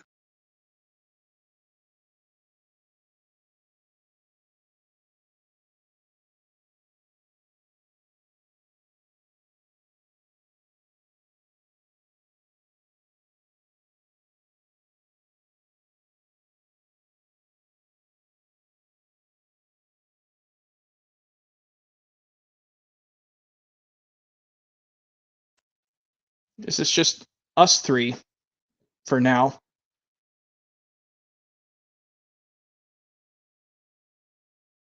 Wait, William's back. Oh.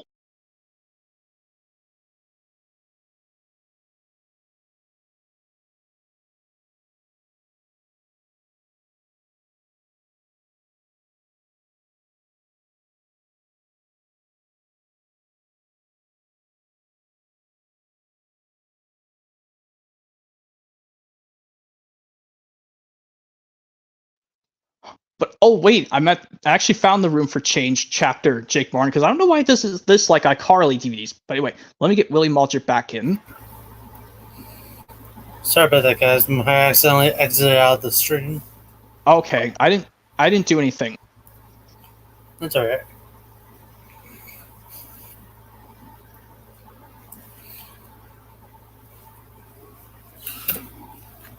Not crap. Where'd my drink go?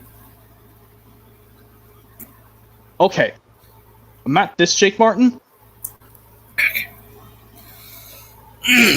Sorry, I had to Where- clear my throat. Hang on a second. Let me rewind this just a little bit. Here. And make sure it's... Let me put it 38 this time. Alright, Jake Martin. I'm going to do this one where... The reaction where... Finn's about to be patted on the head, but we can still do the Three Big Engines laugh from Magic Railroad. Action.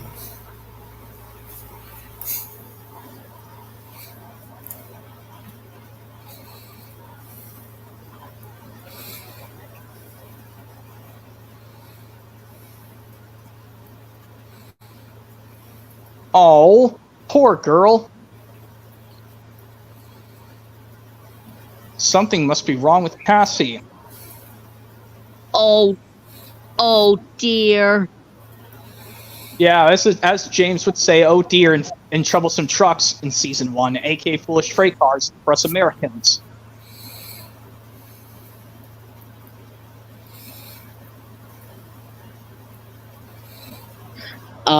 I was doing Percy's thing from Percy Proves a Point.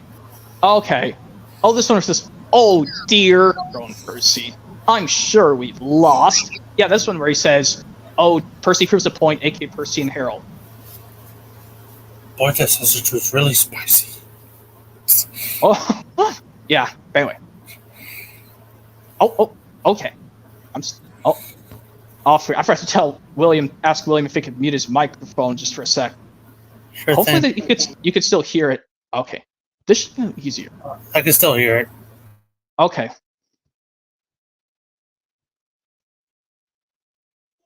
Perfect. It's just my big family keeps getting bigger. That's right, Finn.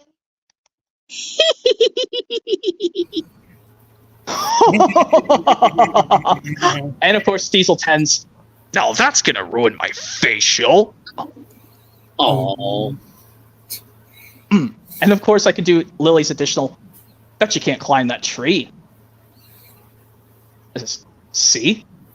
Where'd you learn to do that? I'm a fire escape. Hi, I'm Patch. I'm Lily. Do you live around here? Okay. Well, there's another thing we'll see that made us laugh a lot, Jake Martin, but also, like, because, like, you showed me, like, well, you don't have a picture of Percy smiling like that in this when he's now voiced by Christopher Ragland, but his teeth smile the same way as he did in season 12 of the model series. Well, you'll see in a minute. This is the exact same frame I got to when I paused it on certain things. Like right there, Max is minding his own business.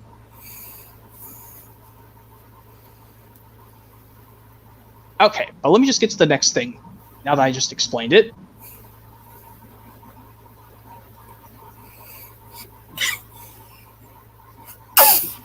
Sorry about that.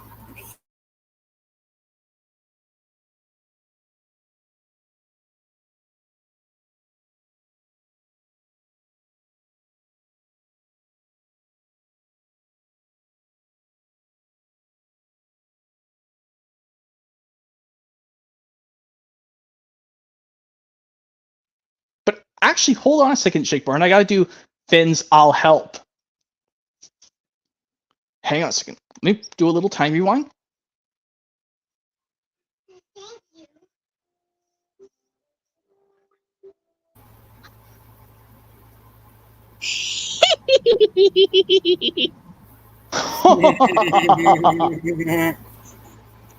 Now that's gonna ruin my facial.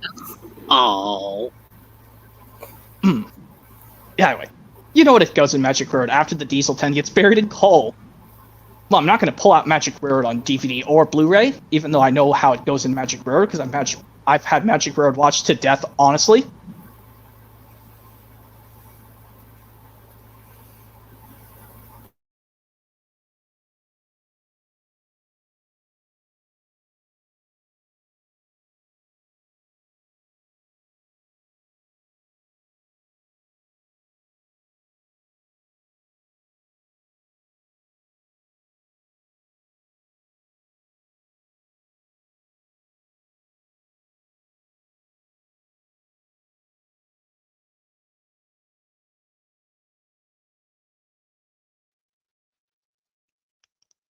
But oh, wait a second, Jake Barton. I gotta show you this funny thing that I took a picture of the baby with his real face at the end of Lady and the Tramp, the first one.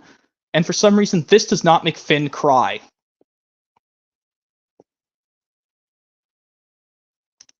Hold on. Okay, unmuted.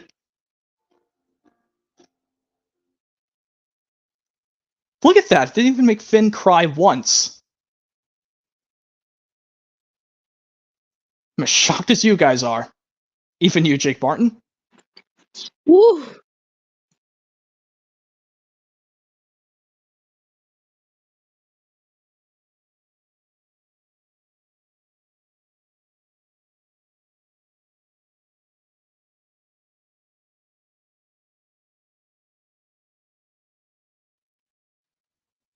Okay, now here comes the moment we've been waiting for, Jake Martin. And the others are listening too, are hearing this too. Mm-hmm. Oh!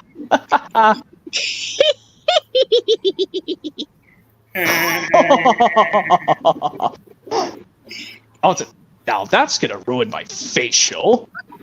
Oh. So, bet you can't climb that tree. Huh. Yeah. And the rest is all as follows. But man, now this have really got out of the way now, for real. Art.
Alright, now here I am, guys, facing my face again. Now this reaction, Jake Barton, out of the way. This one now out of the way.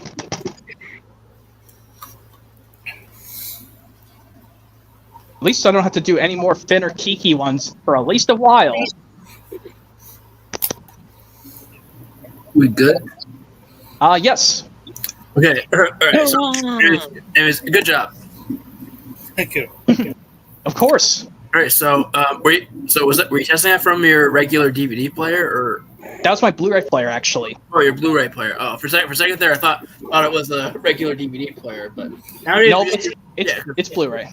Yeah, okay, good. Yeah, because nowadays we just use our Blu-ray players. We're better off using Blu-ray players. Yeah, I mean, Blu-ray players can read DVDs. Yeah, that's the reason why, because they're perfect for DVDs. And Yeah. also, Anyway, they probably have a better. Also, Blu-ray players probably have a better surround sound for DVDs too. yeah. But now, I think I showed you this, right, Jake Barton? The Independence Day 2000 DVD in a gray case. Oh, wow. They say good laughs. Well, P.D. Productions put that, and William Waldrip said that Henry. I'm sorry, he said, yeah, Henry laugh cracks me up. The Magic Railroad one. Oh, nice. I mean, I don't know if any of you guys have Independence Day on physical media just yet. Let's see. There it is. Oh, they're the original. Yeah, don't get the sequel, Independence Day Resurgence, Jake Barton. It's a terrible film. I heard it's terrible. Independence Day Resurgence that came out several decades after this came out. I don't know why I actually have that DVD. I didn't get it. I wanted to get this because this is the best. Oh. Well, Good I don't have. Well, I am planning to get the sequel, but I'll try my hardest not to show it to you. Please don't. I think it's bad in my personal opinion. Because come on, the original '94 Independence Day was so great. Just like I had 2 Well Well Whoopsie DVDs, and I managed to get that out of the way. And yes, like I said, I saw your recent post. I don't know why you put Bother Franklin the Turtle, but that's a great Nick Jr. show along with Blue's Clues, Little Bear, and Yeah. Well, Yeah, because like I said, Blue's Clues is my favorite Nick Jr. show. well, it's my all-time favorite. Franklin, it goes below Blue's Clues. Yeah, Franklin's pretty is a great show too, and also like Ooby and Little Bear. Yeah, Ubi, I'm not a big fan of. I don't like hand puppet stuff. I actually like the show, but opinion handled. Also, but like I said, but Dora is the worst on Nick Jr. Definitely. Yeah, good thing. Yeah, good thing for doing that, Jake Martin. Dora the Explorer is terrible. Yeah, fuck Dora the Explorer, big time. Yeah, even its spin-off, and bother Go Diego Go. Yeah, exactly. And even Dora's reboot too.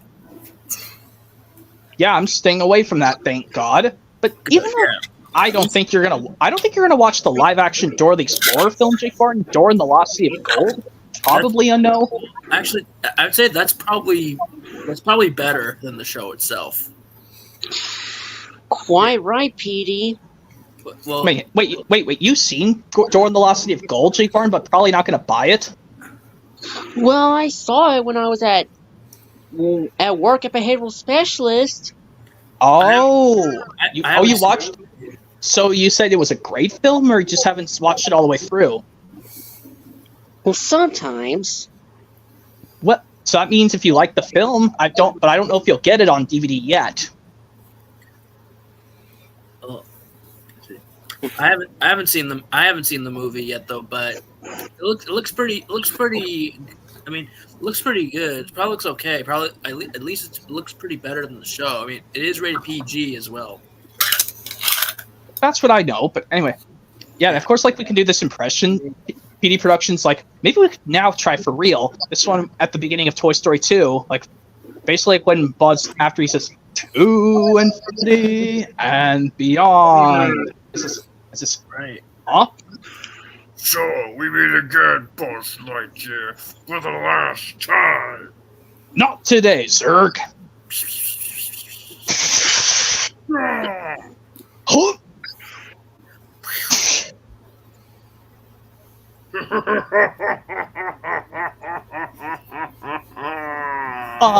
That's very good. Yeah. Oh no! Oh yeah. Oh wait, were you being Buzz? No, I was Zurg. Okay. Oh yeah, almost had him. I'm never going to defeat Zurg. Sure you will, Rex. In fact, you're a better Buzz than I am. Look at my little arms. I can't press the fire button and jump at the same time. Okay, and this one where it goes, hurry, I can hear it coming. Oh yeah, part 2.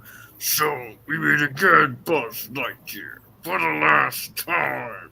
Oh, it's Zurg. Watch out, he's got an iron blaster. Ta! And then, quick, get on. The emergency hatch. Come on. Ah!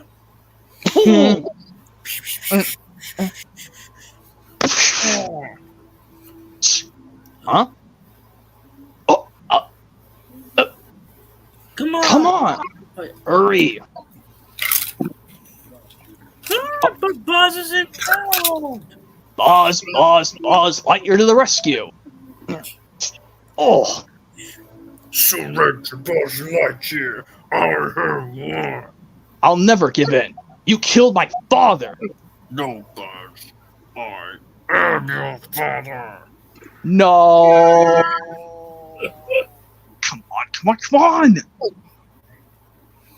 Boss, you could have been for how long? You just need to believe in yourself. Prepare to die. I can't look. I did it. I finally defeated Sam. Father? This is... Buzz, are you coming? I have a lot of catch up to do with my dad. Good throw, son. That's my boy. Go along, Buzzy. Oh, you're a great dad. Yippee! Farewell. I Does like anyone the- know how to... Yeah. Anyway. I like the Yep. s'mores part. That's funny. Yeah, Roast- yeah. Roasting Yeah, like- schmoes. They're called s'mores, Buzz. Right, of course. Wait, Yeah. Yeah. Those hot schmoes. That's one of the famous lines as well. Yeah, and also like this one where it goes... Yeah, this one in the beginning of Toy Story 2. I like when Bo Peep says to Woody, look under your boot for your hat. Like this, he like goes, Woody, look under your boot. Don't be silly. My hat is not under my boot. Would you just look? You see? No hat. Just the word in. Uh-huh. And the boy who wrote that would take you to camp with or without your hat. I'm sorry, Bo. Just that I'm looking forward to this all year. So one time with just me and a You're cute. Wouldn't care. I'm from Buzz. Let him look. Ah! Every time I think of Toy Story, I think of this. Look, I'm Woody. Howdy. Give me that. Yeah. And I know... Oh, yeah, I did get an... Oh, what am I... I don't even know what to show Jake Martin. Yeah, still trying to find this on VHS and DVD, Jake Martin. We can solve it together. I think he told me what movies you're going to get with this. The DVD version, if we can solve it together. The Dragon Tales DVD? Yeah, we can solve... Yeah, the one that released the same day as Tool Power. The same month as Tool Power, rather. Oh, it's Bob the Builder Tool Power? Yeah, released before this. Released in 2003. Yeah, I know you're trying to think of what DVDs to get with this, Jake Warren. I think you told me this before. What DVDs to get with the DVD version if we can solve it together? Excuse me. I'm not sure. I mean, But Maybe I think with- maybe with a Barney release. Hi, I'm Riff.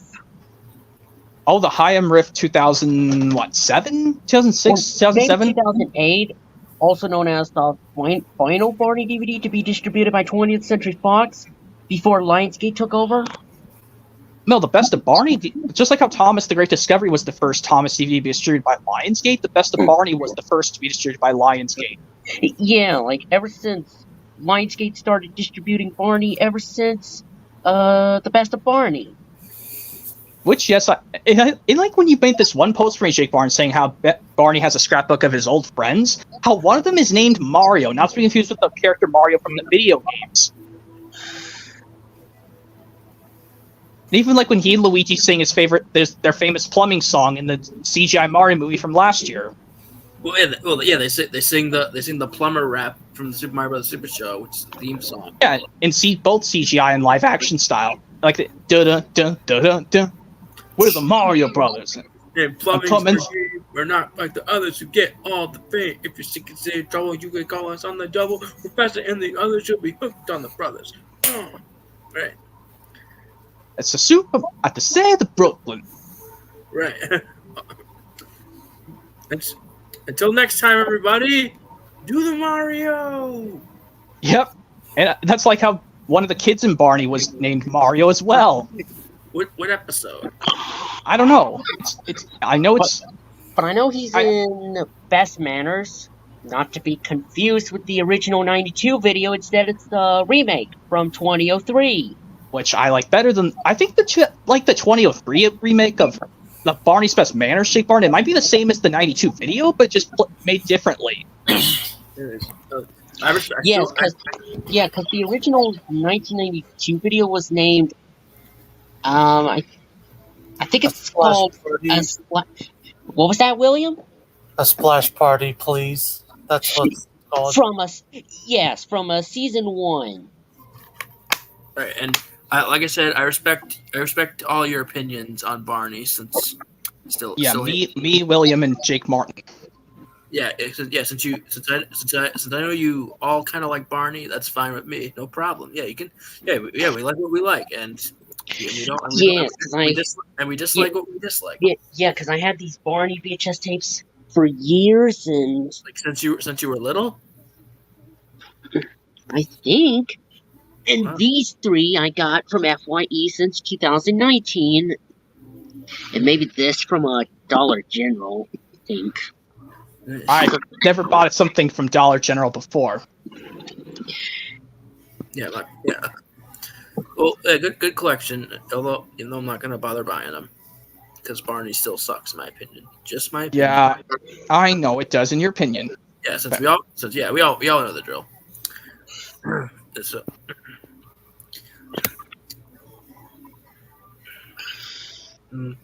let's see. So I watched a little bit of Thomas earlier of season 3 on Prime. Oh yeah. Yep. I think you got to a certain episode of season 3. Yeah, it was George Carlin. So, episodes that were from Shining Time Station. I'm saying I don't know if you got to Trust Thomas, my all-time season 3 episode of Thomas season 3 where Thomas is the lead. Right, of course. Yeah, Trust Thomas. Yeah, of course, from Shining Time Station episode Achu, along with Whistles and Sneezes. And, Yep. And I'm trying to think of what's my favorite Gordon episode or Edward episode of season 3. Well, I mean, it's hard to pick some favorite Thomas episodes, but I mean, I love the whole model series. But a lot of people say that, well, some people say they like Squeak, Growl, and Roll as the best Gordon season 8 episode over Gordon Takes Charge. Yeah, of course. Yeah, Squeak, Growl, and Roll from Steamy vs. Diesels and Gordon Takes Charge from It's Great to Be an Engine. Yeah, Yep. even if I actually got 2 bonus train packs, Jake Martin, of James Goes Buzz Buzz and Percy Steals the Trick, both with a wooden railway Terrence, I could just turn one of them into a CGI custom CGI Terrence. So even if I get 2 Terrences with both James Goes Buzz Buzz and Percy Steals the Trick, I just want to turn one of the Terrences into a CGI version.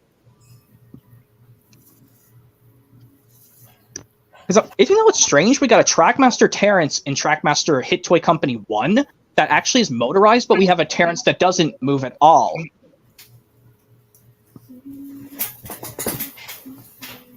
Oh yeah, Friends Help Out, all of us have. Released in 1995, 1998? No, it's 1996. Oh, 96. Yeah, even though the label on the original VHS says 95, but it was actually released in 96. Yeah, you're probably right. Yep. Of course, Edward helps out from George Carlin VHS of Thomas Gets Tricked, which is pretty rare and hard to find.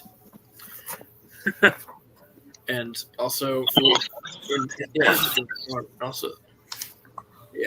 helps out George Carlin redub, and then of course the redub of Foolish Freight Cars, which is, I believe, from, let's see. I'm pretty sure it's the Mayor Runs Free Mayor Runs Free. That's right. Mayor Runs Free Election. That's the Shining Time Station episode, along with the redub of James Learns a Lesson, of course. And then Thomas Percy and the Mail Train, which is from He Loves Me, He Loves Me Not. That's Shining Time Station. So yeah, from season 2. And then Thomas Breaks the Rules, which is from the final episode of the regular series of Shining Time Station. It's how the station got its name. Of course, that came out. That episode aired the same day Jurassic Park came out. Yep. Down the Mine redub George Carlin is in Wrong Track. Along with the redub of Thomas Saves the Day. And then Percy's Promise. From Washout, along with the short version of Birdie's Chase. Then, of course, Trouble in the Shed. which is from the redub.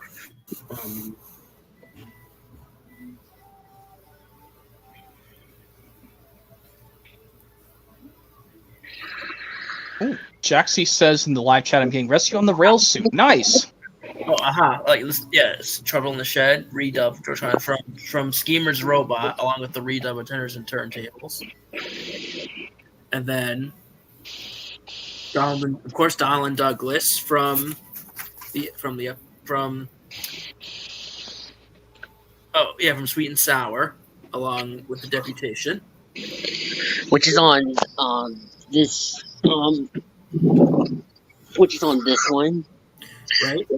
Yeah. Like I said, also from Shinetime Station episode Sweet and Sour, which that episode aired the day Beauty and the Beast came out, November 22nd.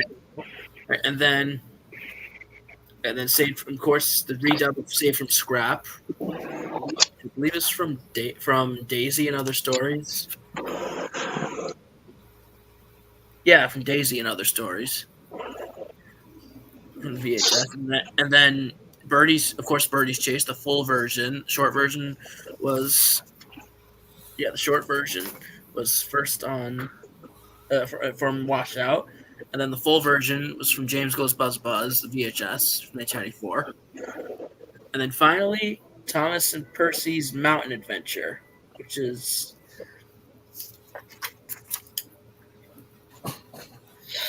Thomas Percy's Mountain Adventure. Oh, from Billy's Party. That's what Shine Touch episode is from. Yep. And isn't that like a Christmas episode technically? But that episode aired in April.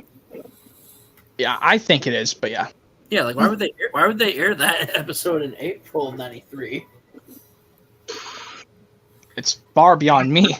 Yeah, like they aired a Christmas episode in April. I mean, well, that's how I guess that's how they wanted to do the episodes in order on Shine Time Station in the third. Yeah.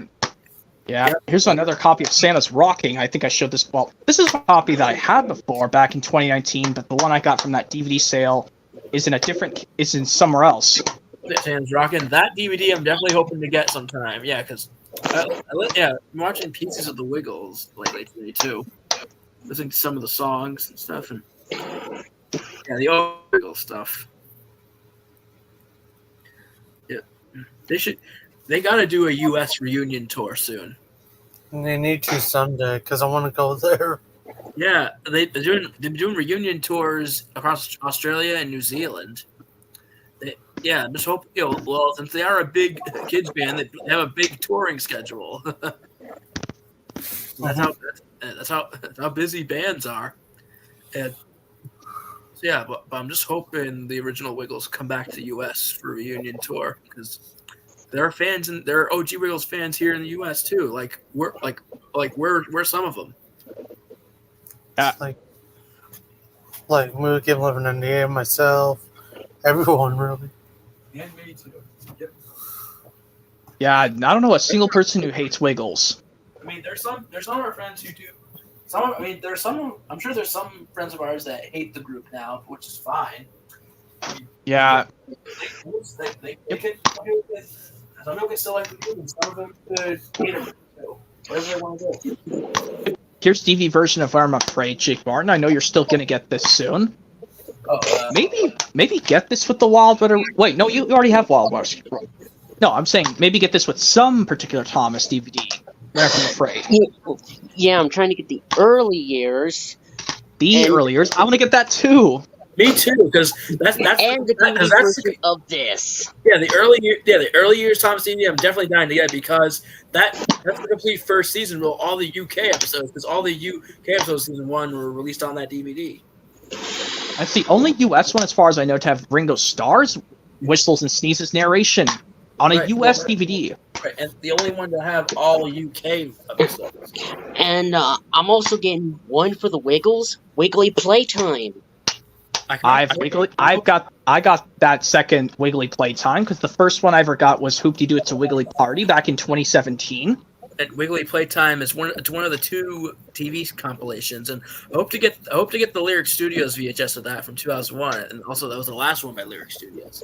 Yeah, it was the last Wiggles released by Lyric Studios, just like how Salty Secret was the last Thomas VHS to be distributed by Ghislaine Entertainment. Right. Well, that was released to DVDs as well. Yeah, the DVD.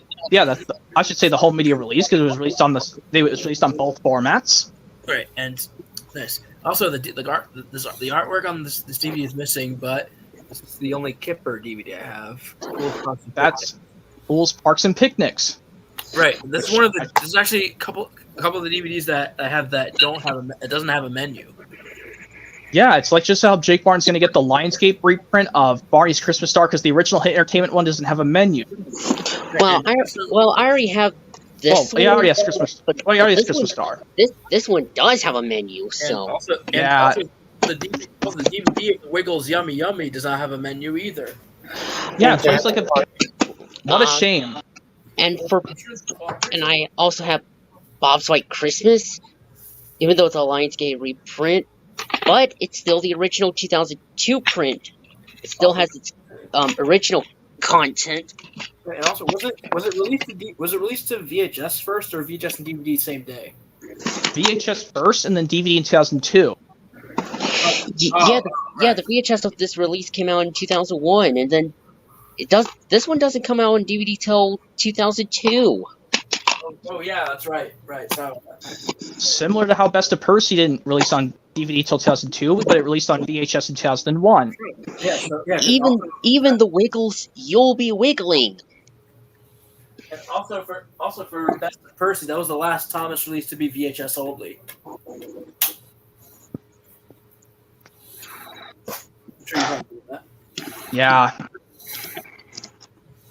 Yeah, and I know I showed you this before, Jake Barn. These season 6 releases of Thomas will get the DVD version of Let's Start a Band. Let's start a band. Wait. It was released on April 1st, 2003. Let's Start a Band before season 34 of Sesame Street premiered. Oh, Let's Start a Band. Oh, that's a Sesame Street release? No, Let's Start a Band is a Dragon Tales release, but Excuse me, sorry about that. It aired before season 34 of Sesame Street.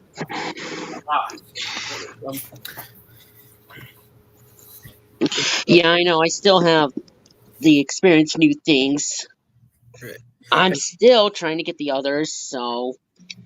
Yeah, I know it's going to be a big pain to get all of them separately. If the best route to go, Jake Martin, is find the We Can Work It Out one. If you want to laugh at Cassie's silly airplane noises from Cassie the Green-Eyed Dragon, is to go to We Can Work It Out first.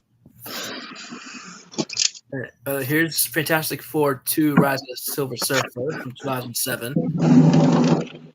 I think this was released to Blu-ray the same day, but so I'll probably have the Blu-ray counterpart of this soon and maybe put the DVD in with that case because I think the Blu-ray and the DVD were separately sold back then. Yeah, and also I'm going to do this, PD Productions. I'm going to put the Platinum Edition 2-disc DVDs discs of Bambi into my signature collection Blu-ray. Nice. You're gonna do like the complete opposite of what I did. So because I put the signature edition Blu-ray in with the 2-disc Platinum Edition DVD. I'm going to put the 2 DVD Platinum Edition discs into my signature collection Blu-ray case. Good thinking. So it's like so you're like doing like the opposite way around of what I did. Yeah, because I just don't like having too many DVD case versions too much. Because I like Blu-ray, even though Blu-rays you got to be kind of careful when packing up stuff. They're much compact, but Blu-ray picture quality is better. Yeah, I know, but DVD can still be used too. But also I don't think. Yeah, I know we. Imagine if we got model releases of Thomas stuff on Blu-ray, like restored in HD on Blu-ray, but we didn't. Only just a couple CGI stuff on Blu-ray. But yeah. Also imagine if they released some OG Wiggles stuff on Blu-ray. The Wiggles movie could be one of them. Yeah, well, that only got which is Magical Adventure Wiggly movie, which really yeah, so it was only released in theaters in Australia, but never got released in theaters here in America. Just only direct-to-video, only just on DVD and video in 2003. And yeah, if I'm mistaken, that Wiggles Magical Adventure the Wiggly movie did release the same day as Bob the Builder of the Knights of Fix-a-Lot, if I'm correct. Oh, right. Well, no, that was no, because I think Knights of Fix-a-Lot was released in March. of 2003, which actually was the month and year I was born. And So, yeah, because Magical Adventure Weekly Movie was released in February of 2003. well, that makes sense. Yeah, but so I'm gonna put this movie on next. So, but don't worry, yeah. it's still low. But yeah, I'm gonna put this. I know, and also make sure it's the widescreen version. Well, even though I can't see the TV, because you're just gonna put the disc in. Actually, it's widescreen and full screen because for this you gotta flip it. You gotta flip it over. Yeah, some of that's what I hate about these later 20th Century Fox films. You have to put the disc upside down to watch it in widescreen. Yeah. Yeah. I mean, Jake Martin's. I don't know if Jake Martin's got some 20th Century Fox DVDs where it's just a plain clear disc, but you have to like put it upside down to watch it in widescreen. Yeah. Yeah. It's shitty. I was wondering, do you have any DVDs, Jake Martin, where you have to put the 20th Century Fox disc? You have to leave it right side up to do it full screen, because I know you don't mind full screen. Just leave the label just face up.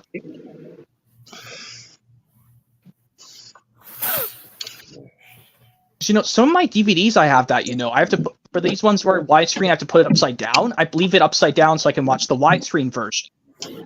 Right. Nice. That's right.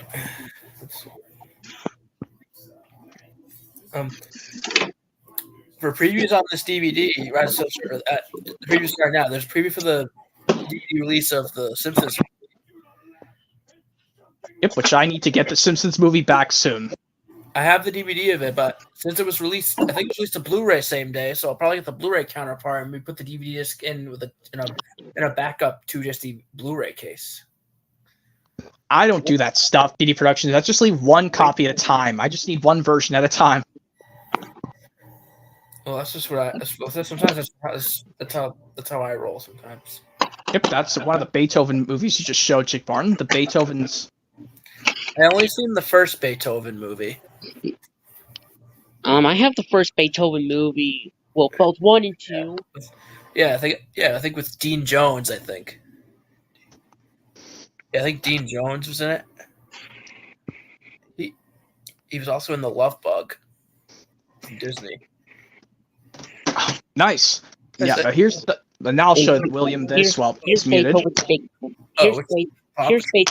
Here's Beethoven's Big Break, which it is a flipper disc. Side A is widescreen and side B is full screen. So, Jake Martin, I thought I saw a glow stick on your bed. It's just the light of. That's my iPad. Well, yeah. Well, like the light with the light of your iPad charger. What was that? Oh, was that the light coming out of one of the wires or something, like from the charger? Oh, that's its charger. Well, for a second I thought it was like a glow stick, but okay. But is that? Oh, it looks like a camera tripod. That's my tripod where I put my phone in. So it looks nice. My videos and so I nice. use 2 hands instead of holding my phone. Yeah, it's technically similar to a telescope stand. Here's the DVD I was trying to show William while he's muted right now. Is that like a Nick Jr. Picks DVD? It says Nickelodeon, but that's Nick Jr. stuff. Yeah, it's like it should be a Nick Jr. Picks. Kind of like it used to be Nick Picks. Yeah, but anyway. And also, they made one Teen Nick Pick DVD, I think. They did? Teen Nick Picks Volume 1? Yeah, I think so. Wait, does that not unfortunately have iCarly in it? I don't think it does. Well, it has like Drake and Josh, Zoe 101, Nancy Classified. And I mean, I can still get it. I mean, I like all those shows. Not Zoe 101. Yeah. But Zoe 101's alright. It's alright, but I hate Jamie Lynn Spears as a person. Yeah, I understand your feelings. She is evil. Like she was mean. She was mean to her sister Britney Spears. Like she was one of the people that put Britney under conservatorship for a while. You probably heard Super Jack Straw 1 talked about this stuff. Yeah, I think I did. Yeah. Yeah, I'm pretty sure. I believe everything you said was technically true. I think. So yeah, I hope Britney's for Britney Spears' family that was treating her like shit, they should all end up in prison. Yeah.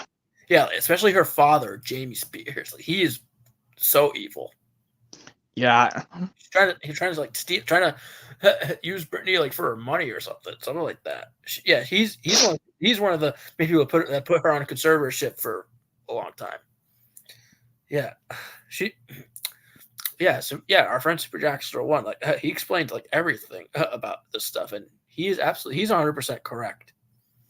yeah, I'm sure everybody agrees with him. That Jamie Spears should really be in prison. yeah. And also, like, I know this, Jake Martin, because I know you're still trying to get Lady the Tramp 1 and 2 on DVD as well as VHS, but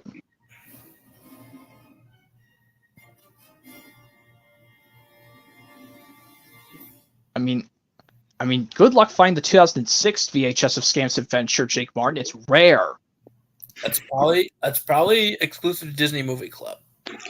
I'm probably not gonna get the 2006 copy. Or maybe it's only in Canada. No, it's in the USA, the 2006 VHS of Scam's Adventure, but you can only get the Disney Movie Club, but I don't use that. Me neither. I never used Disney. I never used Disney Movie Club, but I mean, if it shut down, I mean, I'm sure a lot of people miss it, but I never used it. And I'm at the Paint My Color game because on one of your streams last year, I did not show where Mavis is being painted black and Terrence being painted orange because of that fiery showing something inappropriate. At least you're showing it much better, Jake Martin. At least you're showing it better. And then once you finish this, because I think I'm going to end this stream just a few minutes. Well, why don't you finish the game fast? Oh yeah, I love that game, Paint My Color. I first played that in Thomas and the Toy Workshop on DVD. The Thomas vs. the Dragon one's better. Because that one you don't have to keep coming back into the game. You keep going from each friend to the next. Yeah. So Thomas and the Toy Workshop. I got the DVD first when I was 9, but then I lost it. But good thing I have it again. Yeah, but I guess I'll explain something quickly. Something lasts normally, then do an impression. Since Jake Martin's here, that's what I always do. Yeah. Go ahead. Okay, let's just explain something normally. Yeah, I also know you want to get the 101 Dalmatians films, Jake Martin. The live action and cartoon ones. Yeah, I'm missing the second one, Patch's London Adventure. That's easy to find on DVD or VHS. I have the VHS of Patch's London Adventure right here. I also have the live action Glenn Close remake on VHS too. I'm only missing 102 Dalmatians on VHS and the 101 Dalmatians live action films. But I'm going to get them on DVD separately because I don't like in the 2-movie pack. The first 101 Dalmatians live action is widescreen, but the 102 Dalmatians is full screen. So that's why another reason I'm going to get these on DVD separately. Yeah, and also for the I have the VHS of those live action ones, and for previews on the VHS of the 1996 remake of 101 Dalmatians. It has like the final previews for Hercules and George of the Jungle, like the final trailers of them. Nice. Yeah, it seems like and you, those are a sample of a couple of the previews. Yeah, and I only see a little bit of George of the Jungle, not the whole thing. I have not seen George of the Jungle, but I might give it a try. I heard some good things about it, but anyway. But I've seen parts of it, and it looks pretty good to me. I gotta watch the whole thing sometime because, I watched the teaser and the trailer a lot. Mostly the teaser, because I played the original 1967 theme because I think it was based off a TV show cartoon. Yeah. A lot of the trailers and TV spots where they played that original theme, but in the movie, the theme song is formed by the band The Presidents of the United States of America, which I think they were popular back then. Yep. Okay. Yes, movie and game lover. When I was explaining that they didn't, Hey Entertainment and Anchor Bay did not put Thomas and Percy. Instead, they put just Percy popping up at the station at the menu. Well, yes, that's why I got distracted. and the release starts playing. Yeah, the menu went to black if I don't choose any of the options. So So it kind of almost plays continuously. Like you said, Well- yes, they didn't have room to put Thomas and Percy in the menu. Kind of like how like the best of characters, Percy, James, and Gordon. For some reason, like with Thomas stays in the menu for a bit, but then the next character comes in, which takes over Thomas. Yep. So Thomas first. So I can tell that release is definitely from 1993. But all the episodes from there, I think from I think also all the episodes on that release, I think, aren't they all from season 2 of Shining Time Station or a couple? They should be. Well, now I'm gonna have to do an impression now because I was trying to say I want to do an impression quick to end off the stream since it's getting close to 9:45. oh Yeah. yeah. Yeah, have at it. Okay, yeah, this one where it goes. This one absolutely because I know this will please a lot of fans out here. This one where it goes. James was snorting about the yard. It's too bad, he grumbled. Percy goes to work at the harbor and I do his job. Here, there, and everywhere. Take that! Oh, groaned the freight cars. Just you wait. We'll show you. Gordon laughed. I'll tell you what, James. If you pretended to be ill everywhere, you couldn't shun freight cars here or go to the quarry there, could you? What a good idea, agreed James. Look, here comes Thomas. I'll start pretending now. Thomas was sorry to see the engines looking miserable. Cheer up, he puffed. It's a beautiful day. Trust Thomas taken from these two guys. As well as that, Thomas's train, the one VHS sampler that also has it. Yep. I actually watched that. That's one of the episodes I actually watched earlier on Prime. Trust Thomas. Yep. Like I said, from Shining Time Station, episode 27, not 2, along with Whistles and Sneezes. Okay. Yep. I'll let you go, guys, because it's already 9:44. All right. Yep. Keep your eyes open for the next stream coming up in 2 days. Right. All right. Right. So, Now I better get all my DVDs put away. So Yep, you do your thing, Jake Warren. even this I had out. Even this I had this out for a long time. So well, in that case, to infinity And beyond. All right, and then also, see ya. Yep, see you at the next stream. Maybe another thing I could say is until next time, everybody, do the Mario. All right. Ours, as in like, and also like they say, bye bye from the Wiggles. Right. Well, good night, sir. Thanks for everything. Of course. And see you as well, William Waldrip, and happy belated birthday once again, William. Yep. Happy birthday, sir. Happy birthday, sir. Hope you had a wonderful birthday. Thank you. All right. Well, good night. Good night, guys. Well, anyways, yep. Hopefully you guys enjoyed this belated birthday stream for William Waldrip. Hopefully you guys enjoyed it and stick around for, well, another stream coming up very soon, guys. And you all know what it's going to be. So yep, that's it, everyone, and bye-bye for now.